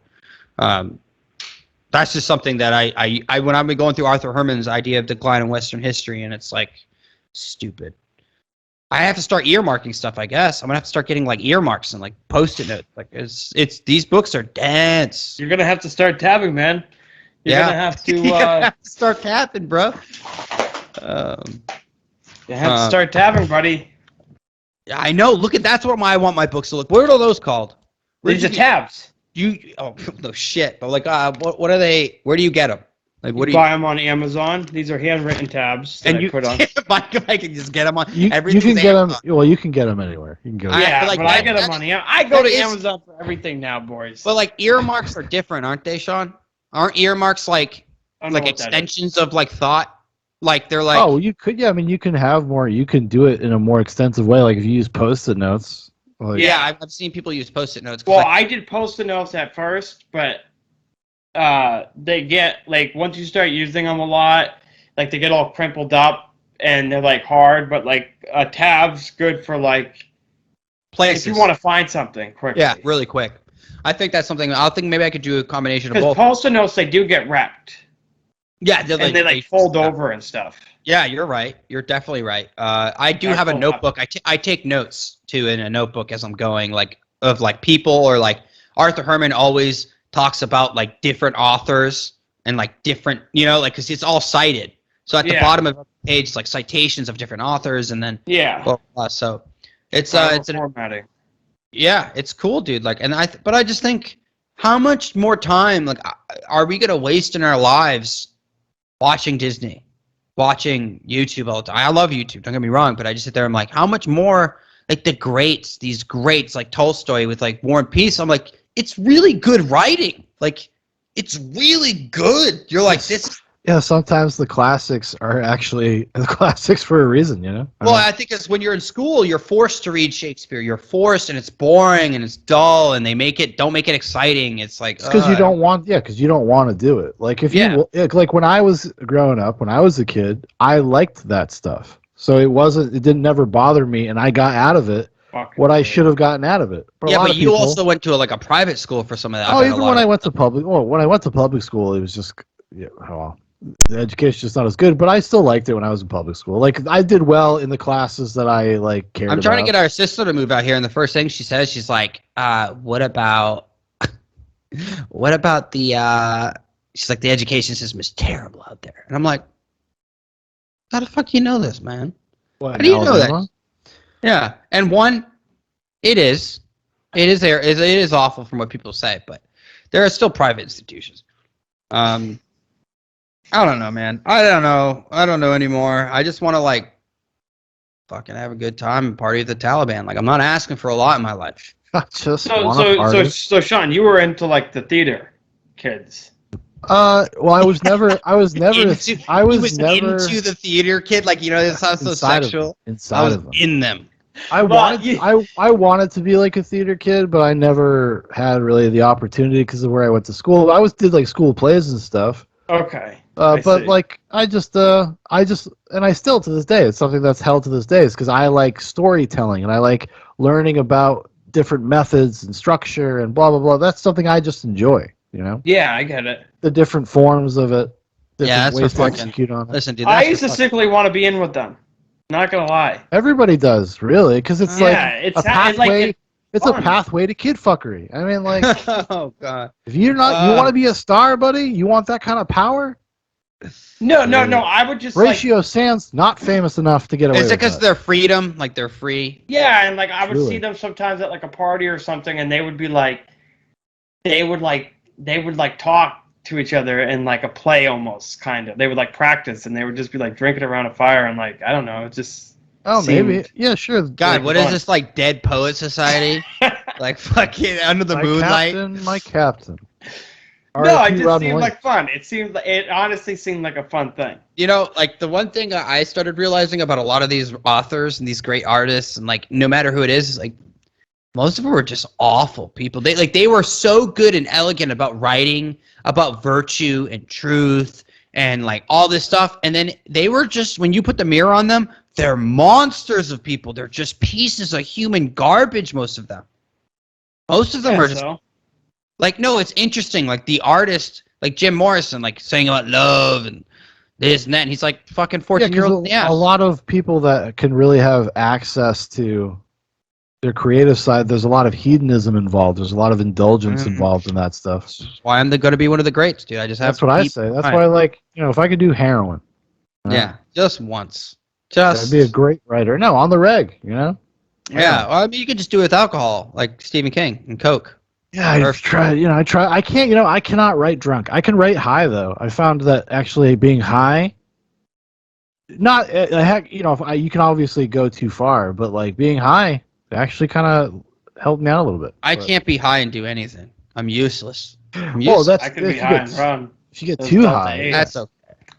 Yeah, that's okay. I can move. I can like do some physical stuff, but if I have to like try to like be like, I feel music, like it does help a little. But I think I just need to get like really messed up one time and be forced to do it, and then maybe I'll be able to knock something around. But I don't, dude. Like I don't even drink. I don't want to drink. I don't want to even smoke. Like I had fun like at the beach and stuff, but like I just don't want to like. I don't know. At least right now, I just don't feel like doing any of that stuff right now. Actually, it was last Saturday. My wife was out of town. My mom took foster. I had nothing to do all day, and I got to just be at home, dude. I was high out of my mind for like almost like 19 hours straight, and I watched the entire season 2 of The Boys. And I wasn't even enjoying it, but I was so high that I was too lazy to find something else to watch. And I watched it for an extra like 4 hours after, at the point where I was like, I'm not really enjoying this. And then I just sat there. I was so high because I had gummies, but I also have like I got the vape, these vapes. Is that the Delta 8? Yeah, the Delta 8 vape. And they work? So you can just keep that high rolling all day. Dude, you really can. Yes. Wow. Yeah, with the vape, dude, like you just sit there all day and just every time you need a little, it's like doing coke. You need a little bump after 20 minutes. Oh yeah. Yeah, I mean, I do enjoy it. I might even do a little bit tonight. I don't know. I got this new this musical that everyone's said is okay. I don't know. You gonna watch a musical? You're lying. I don't like them. I don't like them. I hate at musicals. all. Just to be honest, I don't like them. Like, there's that Les Miserables or whatever that fucking French them. I is. can't handle them.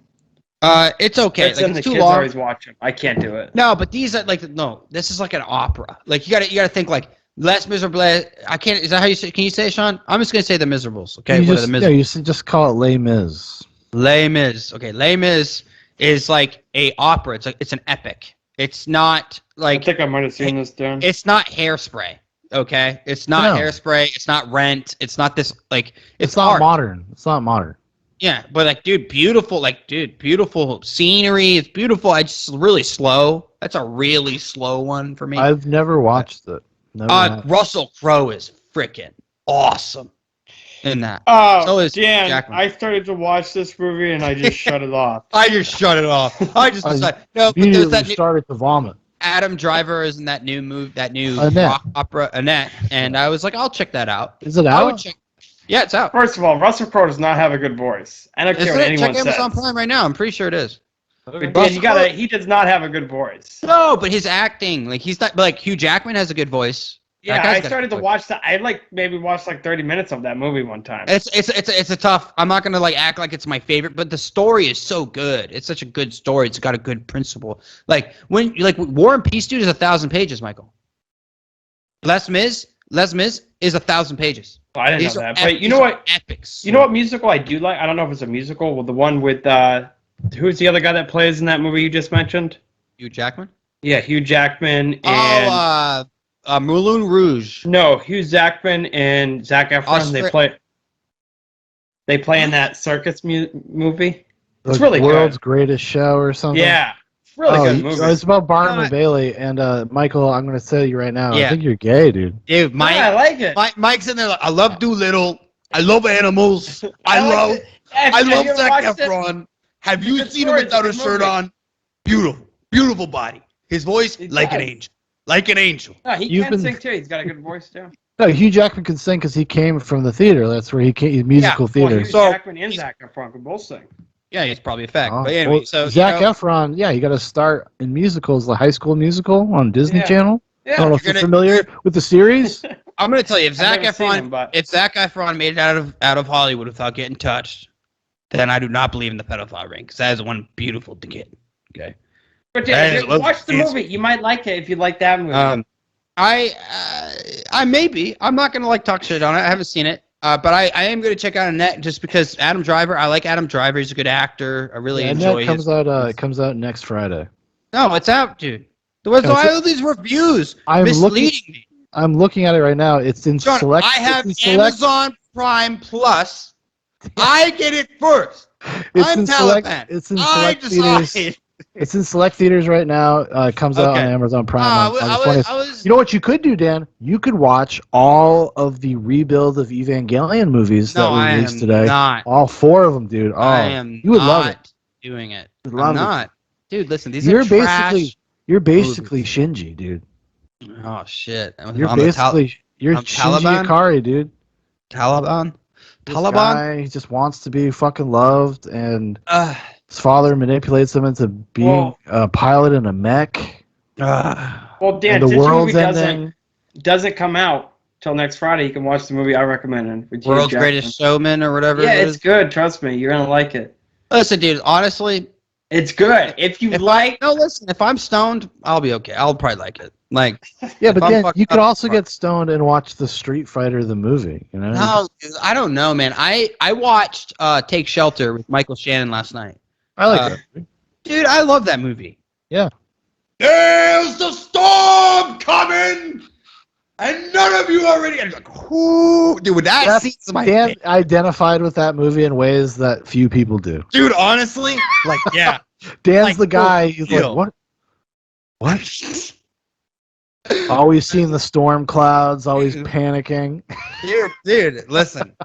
Like, did you see that mom at the she was a Q lady? She was at the school board, and she was going on. She's like, you don't know what's coming next because this is fake and this is a pandemic and blah, blah, blah. And you're like, all right, man. I'm really glad. Sometimes I bet we sound like that on here, but we're like kind of joking at least a Well, little bit. It's one of us does. Yeah.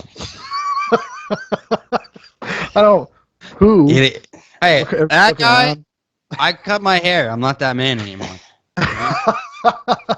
I've left that life in the past. Okay, let me move on. I'm just saying, dude. No, I'm just it's saying, no. man. That lady was pretty nutty. She was just like but she said a few things that I have heard from somebody before. yes, but I think the election stuff is really no. But like, I never said that. I always tried to look at it from this stuff from like the legal arguments, which there are legitimate legal arguments that laws were changed in an unconstitutional way, and the state legislatures absolutely failed and didn't challenge them until it was way too late, and then boom, done. That's it. It's like that's it. That's what happened. Yeah, but Dan, at the same time too, you got to realize too that like even though those laws were passed, they weren't right. But at the time, No, they weren't. people didn't know. No, But listen to me. but people didn't know what this was going to be like in the beginning. No, listen to me. They broke the Constitution. That's it. They broke. Yeah. If this thing matters, they did not. Like, these weren't laws. They literally did not vote these things in. No, I know, but like the whole rent thing that Trump passed. Yes. Like, obviously, it's went on for too long. But in the beginning, it was like people didn't know if they weren't going to be able to work, and what, you're going to have a bunch of homeless people? Yes. Because then the people would go back to work because they were like, fuck this, I'm going to be homeless. I know, but if the pandemic was so bad, like if people were dying. Listen, people die every day, dude. I don't know. Well, I'm just saying, like, You from can't that legislate argument. mortality, as the lead singer of Iron Maiden would say. You can't. That's such a good line. I get that, but in the beginning, they didn't really know like how deadly it was, and moratorium didn't come until what, like June? Like, well, I don't know when it came. I don't know. It was like a month in, a couple months in. It wasn't like even then they didn't know. They did know.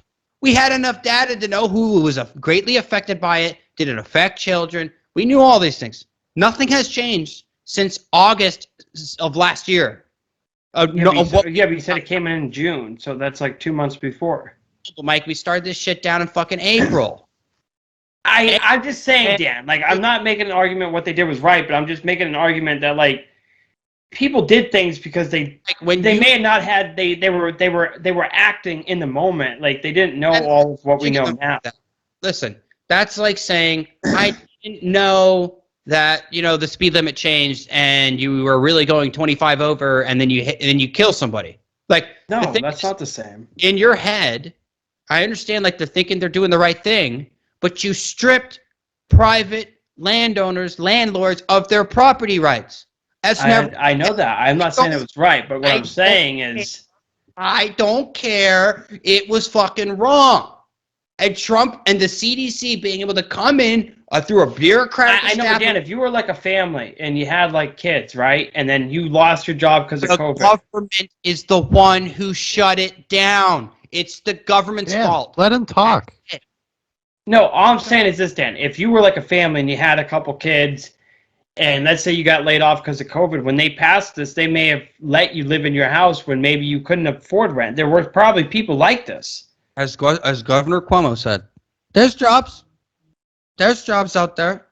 No, I know, but if you lost your job because of the pandemic. No, listen. No one lost their job because of the pandemic. People lost their job. Shut down.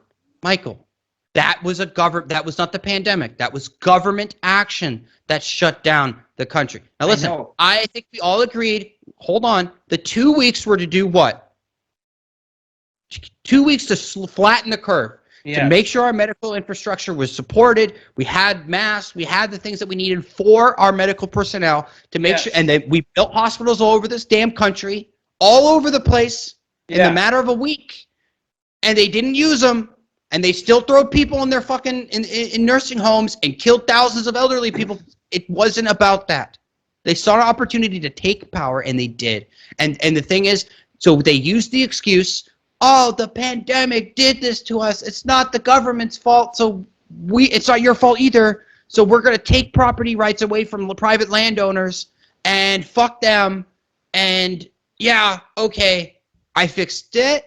No, I don't think I don't think it was like that. I think you're talking about like a number of things, but I think like the property thing was honestly like they didn't want families or people that did have a situation because of COVID get kicked out on the streets. What about the millions of people in the United States that is their... No, I understand that, and I think it was just supposed to be a short time, and obviously it went on for too far. I'm just talking about in the beginning when they implemented it. That's all I'm talking about. Understand that. But it's illegal. It should not be legal for the government to seize your property and force someone to stay there when they're not paying rent. The millions of people that probably didn't lose their jobs, and they still did. Yeah, people took advantage of it, and it should have been a short-term thing, and as data came out, they should have adjusted. They clearly haven't, but I'm saying in the beginning, it was for, so people weren't just getting kicked out because of something out of their control. You know what? Fine. You're right. I understand. I don't care.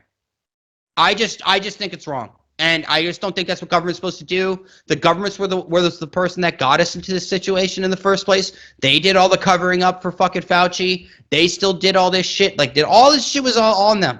And they're still lying to this day. And they're still trying to take people's rights away. And it's only getting worse. I don't care if they say, well, guess what, Mike? You're not allowed to fly on a plane anymore because of your vaccination status. And guess what? They're just doing it to protect people. They didn't think it was a big deal. I have a problem. No. You missing the argument that I was saying is that they were acting in the moment because they didn't have all the data available to them at the point. Okay. But yes, no, now I'm not arguing about now. Obviously, we have more data and we know what it is now. The data at the time. That's the mistruth. That's the misunderstanding, in my opinion. They had the data at the time to know who it affected within very short amount of time. Within 3 months, we knew who the most affected populace was, what the comorbidity rates were. We understood, like, if you had certain underlying conditions, those were the people to be protected, and age. We knew. I think there was a lot of unknowns for a little while. For like the first month. There was a lot of questions, first month and a half, 2 months. Data collects very quickly when you're in a pandemic and hundreds of thousands of people are getting sick. And hundreds of thousands of people are getting symptoms. The data stacked up. They had data from the I know, but Dan, remember, like in Italy, everyone was freaking out what was going on in Italy because everyone was like dying. They were, because they have a very elderly population and they have socialized medicine. It's a shit infrastructure. I know, but like everyone was dying, so people were just like, that was like one scenario where it was like, oh my goodness, this could be a lot worse than what we think. Like, and they did not have all the data like what you're saying in like June. I'm sorry to tell you this, but the government literally had the data. There's a World Health Organization. There is global communities, other health departments and nations. They were sharing data internationally. We knew who the most affected were. It was elderly people. That was always the greatest risk. That was always. Yeah, I'm not saying that's not. But they didn't know if it was going to affect other people too. They didn't know what they know now, Dan. Like, you can tell me that they did, but they didn't. They knew just as much to be able to understand who it affected, who is the people that were going to be affected the most. They knew that. So you can take all those like lockdowns didn't have to happen. But no, they did, because they didn't know about treatment. They didn't know about ivermectin. They didn't know about other forms of treatment. They were putting people on ventilators because they didn't know. Why? No, it's because they chose not to treat people. They chose not to do preventative medicine. I'm talking about in the beginning. I'm talking about in the way beginning. No pandemic in history, in the world of modern medicine, do they not even try preventative treatment. They just got caught. They just got caught in California or Florida, one of the places, where a man was not allowed to have treatment. He got pneumonia, and they wouldn't treat him for it, and he died. When? Just like 2 days ago. I know, yeah. And I'm not talking about now. The only reason this got out is because a doctor was also in the hospital with COVID. I'm not talking about right now. I'm talking about in the beginning. That's all my argument was. If they're not treating people right now, if they're not even doing it right now. Because in the beginning they may have not known what the best treatments were because they didn't have all the information. That's my whole point. Listen, it is literally, Dr. Pierre Corey talks about this. That is the first time where they literally said, we're not even going to experiment. We're not going to try things. Listen, if you're dealing with something unknown, you experiment. You get the permission of the patient. You're sick. Can we experiment with something that maybe could work, like zinc, magnesium? Let's experiment. The CDC banned it. It was the first time ever where a bureaucratic institution came down. So when they were putting on people on ventilators, they were experimenting, correct? No. Correct? They knew they were going to die. They knew. Once you go on a ventilator after a certain extended period of time, with 72 to maybe a week, your lungs lose such, because it's such a... I know, but they were experimenting. Was that not experimenting? No. That was a plan. They knew they needed ventilators. They increased production of ventilators. That was not a preventative thing. That was to maintain an issue that they knew were coming from where data from across the world. They knew that people were having trouble breathing with this. I know. So they were trying to do preventative things. That was something that they tried. It may have not have worked out. I'm not saying that it worked out, but I'm saying that they did. They were doing stuff. They didn't know. All I'm saying is in the beginning, Dan. I'm not talking about 6 months later. I disagree. A year later. I say this, and I mean to be respectful. I believe that you are not as read up on this subject, and what I mean is, like, Dan, and I believe that you're not as read up on this subject either, because what you're saying doesn't make sense, because you're making arguments years later. My argument was in the beginning. That's all. Listen, I'm not and it was arguing about one subject, and then you brought in all the other things. My argument was about people getting kicked out of their homes. My argument was not about preventative treatment, things like this. The government should not step in and not allow people to get kicked out of those places, because if you can't pay the bills, you get screwed. That's life. I'm not saying it's fair. Then guess what? People would have been like, hey, oh shit, maybe we need to open up our economy because I want to work. Okay, like that's the problem. Like, I know that was the issue. Dan, let's say like in the beginning, right? Let's say it was killing more people. Maybe it was. No. I'm saying if the disease had a higher mortality rate, but in the beginning of things, they're working. They're thinking the worst case scenario that could happen. They're not thinking, oh, it's only going to kill. They're thinking, man, this could be really dangerous. This could affect a lot of people. They knew. You got to remember, we have a delayed response in the West. This came from the East. I know, and they were China was locking people up. Listen, but when it traveled through Europe, and we only had like 3 cases in the United States, when it traveled through, that data was sent to the U.S. They collected that data. That's still not that much of a. It's millions of people possibly being infected, or let's say tens of thousands. It's enough to set a generalization. And we knew the Chinese government was lying. They were lying about things. The Chinese government. I'm talking about all the other ones that weren't the Chinese government. Okay? The China said they didn't have more than like 5,000 deaths in their entire nation or whatever they said. And for like months it was that way. Like, I know. So that's my whole point, is that we did not have all the information in the beginning. That's all I'm trying to say. I'm sorry. You're wrong. On this particular issue right here, you can go back and read Dr. Pierre Corey, Brett Weinstein, even Brett Weinstein recommended that we went on like a 6-week shutdown. Even Yuri Gagin has been highly criticized of like the treatment of COVID patients. Brett Weinstein, like that guy in the beginning was like, no, we need to go on a 6-week lockdown. Yes, in the initial, because the reports that they were getting, yes. Yes, okay, so that's my whole point. That's what he's saying. Yes, but it had nothing to. They knew who it affected. They knew who it affected at that time. They were talking about to slow. Listen, because the pandemic, the idea was to not slow down the spread. It was to end it. They wanted to end the pandemic. So they were saying the 2 weeks was to get our medical infrastructure ready. Okay, and the idea was that if we should have all been locked up in our homes for a year, to let it just like they did in China and just lived off the government. Maybe that's what we all should have done, and just let it end. But they didn't, because we can't function. Our society cannot function without people going out in the world. So essential workers, they had to do these things. Like this is the treatment. Dan, my whole point is this. It was nothing to do. All I'm trying to say is that in the beginning of the pandemic. How long is the beginning to you? When did we move from the beginning to the middle? After the 6 months. So you're going to say in the first 6 months that we didn't know enough? No. I'm saying that in the first 6 months, and it started in January. So from January. No, it didn't. No, when did we go to shutdown? It was April, right? April or May? It was April or May we went into lockdown. Yeah, but the disease started to come over in like February. Like first notification of like what's going on over there. Yeah, like December, January time frame is when we started hearing chirps about it. That would bring us into June, July is my time frame that I'm working within my head. Okay, so then you're talking about from lockdown, May, April, June. Yeah. You're saying 4 months is the end of the first 4 to 6 months. Okay, fine. Let's say that. Why did we not open back up after?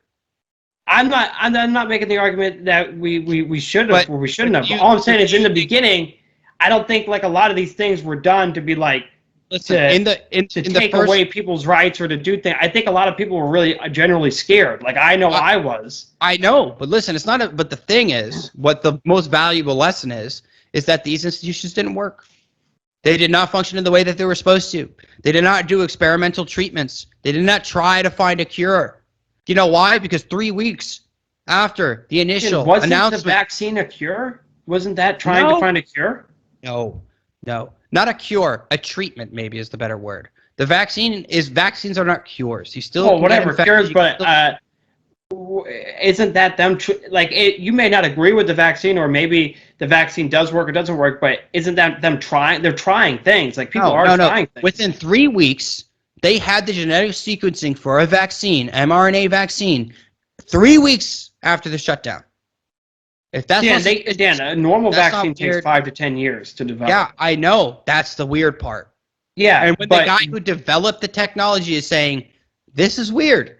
I know. This is something we should not be doing." But you're saying that they're not trying anything when this is what they're trying. You may not like what they're trying, but they're trying to do things. Some of the world-leading experts in medicine have been highly critical. Like what they're being highly critical of the UK. The top vaccine guy in the UK said we have to live with this from now on. We cannot reach herd immunity with these vaccines. It's not possible. We need to just do what? Learn, try to cause preventative treatment. I'm with you with that. I'm with you. They didn't even try in the United States. They didn't even attempt. It's not about they didn't do that. That's like they just did not even try. That's the problem. They did not try because the bureaucracy was threatening hospitals' licenses and personal doctors' licenses while they're trying to treat people. This was a really bad thing. And I'm not saying it wasn't. I'm just saying in the beginning, I don't think people were working on. I give them a month. After that first month in the United States, when we went into lockdown and we saw the huge surge and these big spikes in people in hospitals, that's where it ends for me. That's the beginning for me. That was enough to know.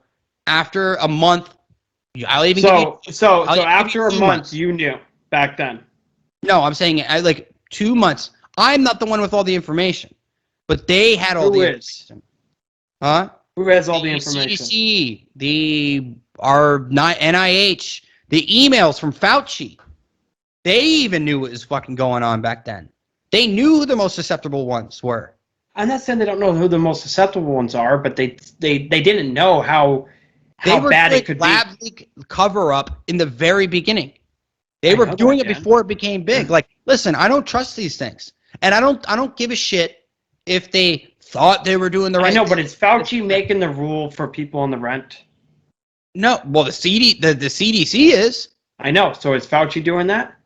No, that's not, it has nothing to do with. What does that have to do with the Fauci and the eviction board? Because Yes, probably involved in that. Yes, being on the COVID response because my whole argument was in the beginning was that I don't think that people were acting in the way that you like.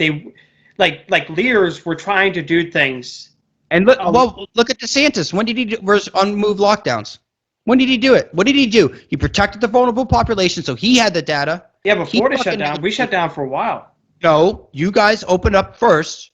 You guys opened up. Yeah, but we still shut down for a while. No, you shut down for what, like 5 weeks? Yeah, but still, that's still a long time. Compared to California's been doing it forever. But what I'm saying is, like, listen, he had the data to know who to protect early on. No mass deaths in nursing homes there. He knew. How did Governor DeSantis make all these decisions for the elderly populations, people with comorbidities, like informing people? And in the beginning, Florida was a hot zone. Yeah, no shit. But what I'm saying, so was New York, and the difference between New York response and there. So what I'm saying is, how did Governor DeSantis, who went through the same exact process as New York City, I'm not saying what New York City is still doing. You're making the argument what they're doing now. It's like I'm talking about up to like June, July last year. How did Governor DeSantis make the choices? I know, and that was in like June or July. No, listen to me. How did he make the decisions that he did when everybody else wasn't? Yes, you already said it because you're saying he was working off of the data that was available to him. That's all I'm saying. Like, how can he have done so much better or actually handled the situation? And when did he lift lockdowns? It was during spring break because you guys had spring break. When is spring break? June? No, it's earlier than that. March. Yeah, because the lockdowns happen in March, right? No, they happened after. They happened after that. They happened after that because that was the whole thing. I know. That people weren't stopping their travel or whatever. Right. But like, when did the lockdowns officially get lifted? That's all I want to know. I don't know. I mean, every state was different. So It was, but like this is a really good means test, a litmus Okay, test. Florida to see. recovery took effective June 5th. So June 5th, we went down May, June. May Yeah. what? April. Like May 11th. May 11th. We went in, or was it April 11th? We went into it was April because he wanted it to be So over by Easter. So in Yeah. 2 months, then fine. We'll say beginning phase is 2 months for me. Then fine. But that's basically what I was saying. I'll give you 2 months. 2 months. Within 2 months, he understood everything he needed to. Who are the vulnerable population? Who is the one to protect? Now hold on. Now if the back rent situation, why would then the federal government not just pass, if we're like trying to save people, hey, we'll pay your back rent for those 2 months? Done. Yeah, they could Get have. back to work. Let's do they, it. They would have. They should have been. If they were going to do the eviction moratorium, then it needs to be like applied Every ubiquitously. month-by-month basis too. Well, yeah, it shouldn't have been like a year or whatever it was. Well, the thing but is, it's also they are technically we're obliged to help out the property owners, and they didn't do it. So Yeah, but the and thing is- there's still money available that was never dispersed and it was never used properly, and they had a bunch of either people didn't know they had access to it or weren't informed enough, whatever. I mean, in the stimulus. I don't want to live in the world like that ever. I will never live like that again, and I will do it by any means necessary. I will not live in a world like that again. I will not let this happen. I'm not even gonna say, because I will not live under like that again. I will not. I will not comply. What happens if a pandemic really comes and it's really bad? Then we die. You can't legislate mortality. I agree with that sentiment. I love it. I love it. No, I don't. I think no. There's this individual responsibility during a pandemic. Fuck the garbage men, I guess. Fuck all the electric workers. Fuck the plumbers. Fuck the people that got to go out and risk their lives, but now they're getting forced to get COVID vaccines. And fuck them. Fuck the nurses. Like, come on, man. Like this is. It's like all those people did it without a vaccine. You jumped so far ahead. Like hindsight is 20/20 in terms of what we're dealing with right now. Okay, so Like, we know that what people worked a year without the vaccine, and now we have the vaccine. Now you can't work. That's a separate issue about what we're talking about. I mean, like it's tyranny. It's what it is. It's like, but like hypothetically, if the pandemic was if it actually had been like a very deadly thing that was out of control, I don't know. You wouldn't want any like society would collapse. I guess I don't know. No, I don't. Yeah. I mean, I have no idea. I don't know what would happen if we're talking like Black Plague level. We're like what, like 50% or 30% mortality, or whatever it was back then. It was like extremely high. I mean, like, yeah, your society is going to collapse anyway. There's nothing you can do. If something is that deadly, there is nothing you can do to stop it from killing people. Yeah, but if you could bring it down from 50 to 30, it would be a lot better. I mean, anything, it would be great. But the thing is, like, if your governments come in, they won't give that shit back. As we're seeing now, we're having to fight back for every little inch. Oh, yes, no, you're right. that's very true. Any type of emergency measure that's taken, I would rather. I mean, like, to think that your government's going to save you from the plague. They're not. They're the ones who usually create it. As we can see now, the proof is there. Like, they're the issues. While they silence you, you can't even talk about it on social media. While they silence you and demonetize people from talking about it on YouTube. Like, I know, but think that's about YouTube. what has happened. No, what I'm talking, it's the greater, broader picture is that the corporations were working behalf of our government and our bureaucracies, and that's just the thing. Like, so it's just like, hey, like, I don't want to live in that world. I just don't want to live in that world. I know, and now we we live have in to that fight back. We do. And I'm not going to go back to that. And I'm going to fight as hard as I can every step of every freaking day to hopefully that doesn't happen again. Well, I hope it doesn't happen again either. And if it does, what are we going to do about it? And what I can tell you is, I'm not playing. Dan, honestly, for me personally, like, I kind of knew August of last summer, so about a year ago. That's when I kind of know, like, okay, this stuff is not. Yeah. That's when I personally knew, and it took me. Listen, I was scared too, but now we know why we don't let the government put fear into us, because they're liars, they're manipulators, they're bullshit artists. Fuck it wasn't them. just the government; it was a lot of people. It was Like the media. Media. It's different than government. No, they're not the same. So Joe Rogan is Joe Rogan considered media? Yeah. I wouldn't consider it media, but you consume it, sure. I mean, if you want to be literal, I think he's a guy that is really popular for sure. Yeah, like it's different than the corporate press. No, I was just saying that. The Do you corporate consider press is the corporate press is no, I do not consider him media. The corporate press is what is no, I do not blame him. Okay, He's well, not an no. institution. He's a man. Okay, what is like Tim Pool? Is he media? He's closer to media than I would say. He's closer. I was He's listening acting. to a lot of him, and he didn't know either. Yeah, no, I was listening to Brett Weinstein at the time too. But you're completely ignoring the fact that it was the corporate press that people still kind of had a little trust for when they think they was dealing with our lives. No, I understand that. But the people that you say are the other people on the other side, they were scared too. They woke up. Yeah, yes, they did eventually. Because the data, they actually got the real data. Look at the real shit. But I'm saying in the beginning, they were kind of saying the same thing. I'm not talking about the beginning. I'm saying with very quickly, we got enough information to know who it was going to affect, who was harmed, who the people put at risk, and they still kept us down. It made no fucking sense. Well, I'm saying. They kept certain states. I mean, that's certain states. It wasn't everywhere. Well, I mean, it affected me. It affected Florida, and then or not Florida anymore, right? It just changed, but they're trying to do it again. And it's like, come on. I understand they're trying to do it again. And that's what I'm saying is the fucking corporate press, during an emergency, you would hope they would actually be honest and transparent and try to inform. Like and then after the first 2 weeks, 3 weeks, they realized that this is because they were even being nice to Trump. They're like, this is his wartime president. This is a great moment for Trump. This is like he actually is really doing well. Once they realized it wasn't as bad as it was, that's when they flipped the switch again. And they did it without even thinking about how it could affect people. And they're still doing it today. Terrifying parents that their kids are going to die in school. I know that. So that's what happened. And if the press knew that it wasn't a big deal after like 3 weeks, everyone else should have figured it out. The moment they started attacking Trump, I would be like, yeah, there's this problem. Well, again, that's a hindsight thing. Yeah. It is, but like you use hindsight to not make the same mistake again.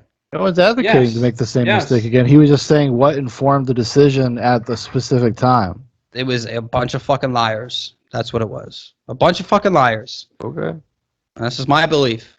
But I know we're about to get off. I just want to say I got some really dark news in the middle.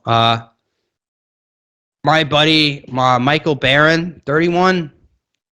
He, good buddy. I mean, dude, this guy was fucking hilarious. 6 foot, whatever, 250-pound black guy with like the sweetest heart. He died this past week. I just found it on the news.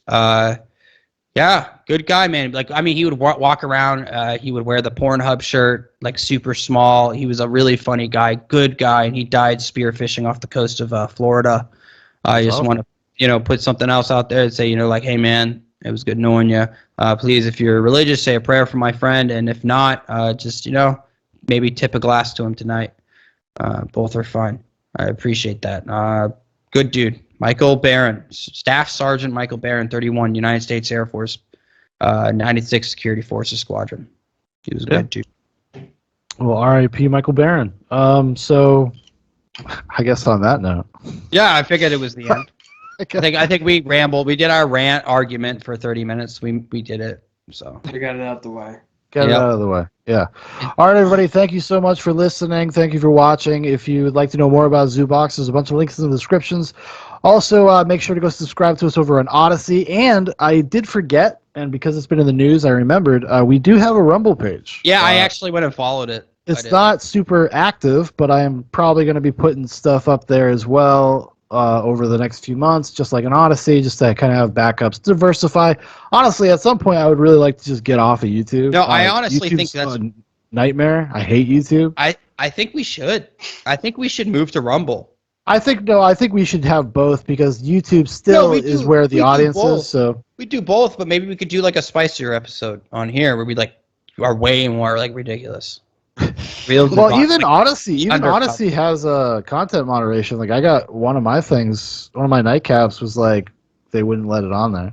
Or they wouldn't let it on Odyssey. You can get to it from like a backdoor thing because it was like considered adult content or something.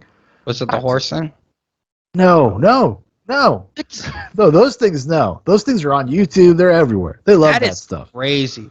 But no, it was the Nightcap episode I called it Proud. It was the one with the about the gay guys in the gay club. Yeah.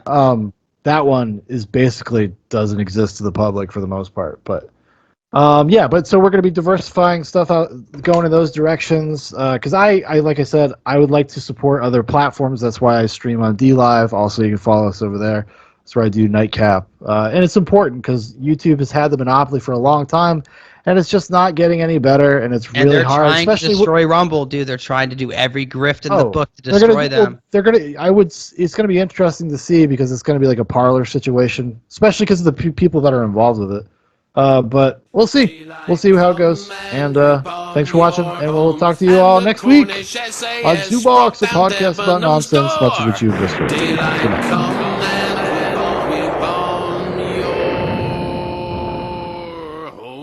Of everything. I thought that'd be. Oh. Hold on. Gotta start recording, buddy. I was jumping off, just being like, "Oh, just start talking." I was just ready, dude.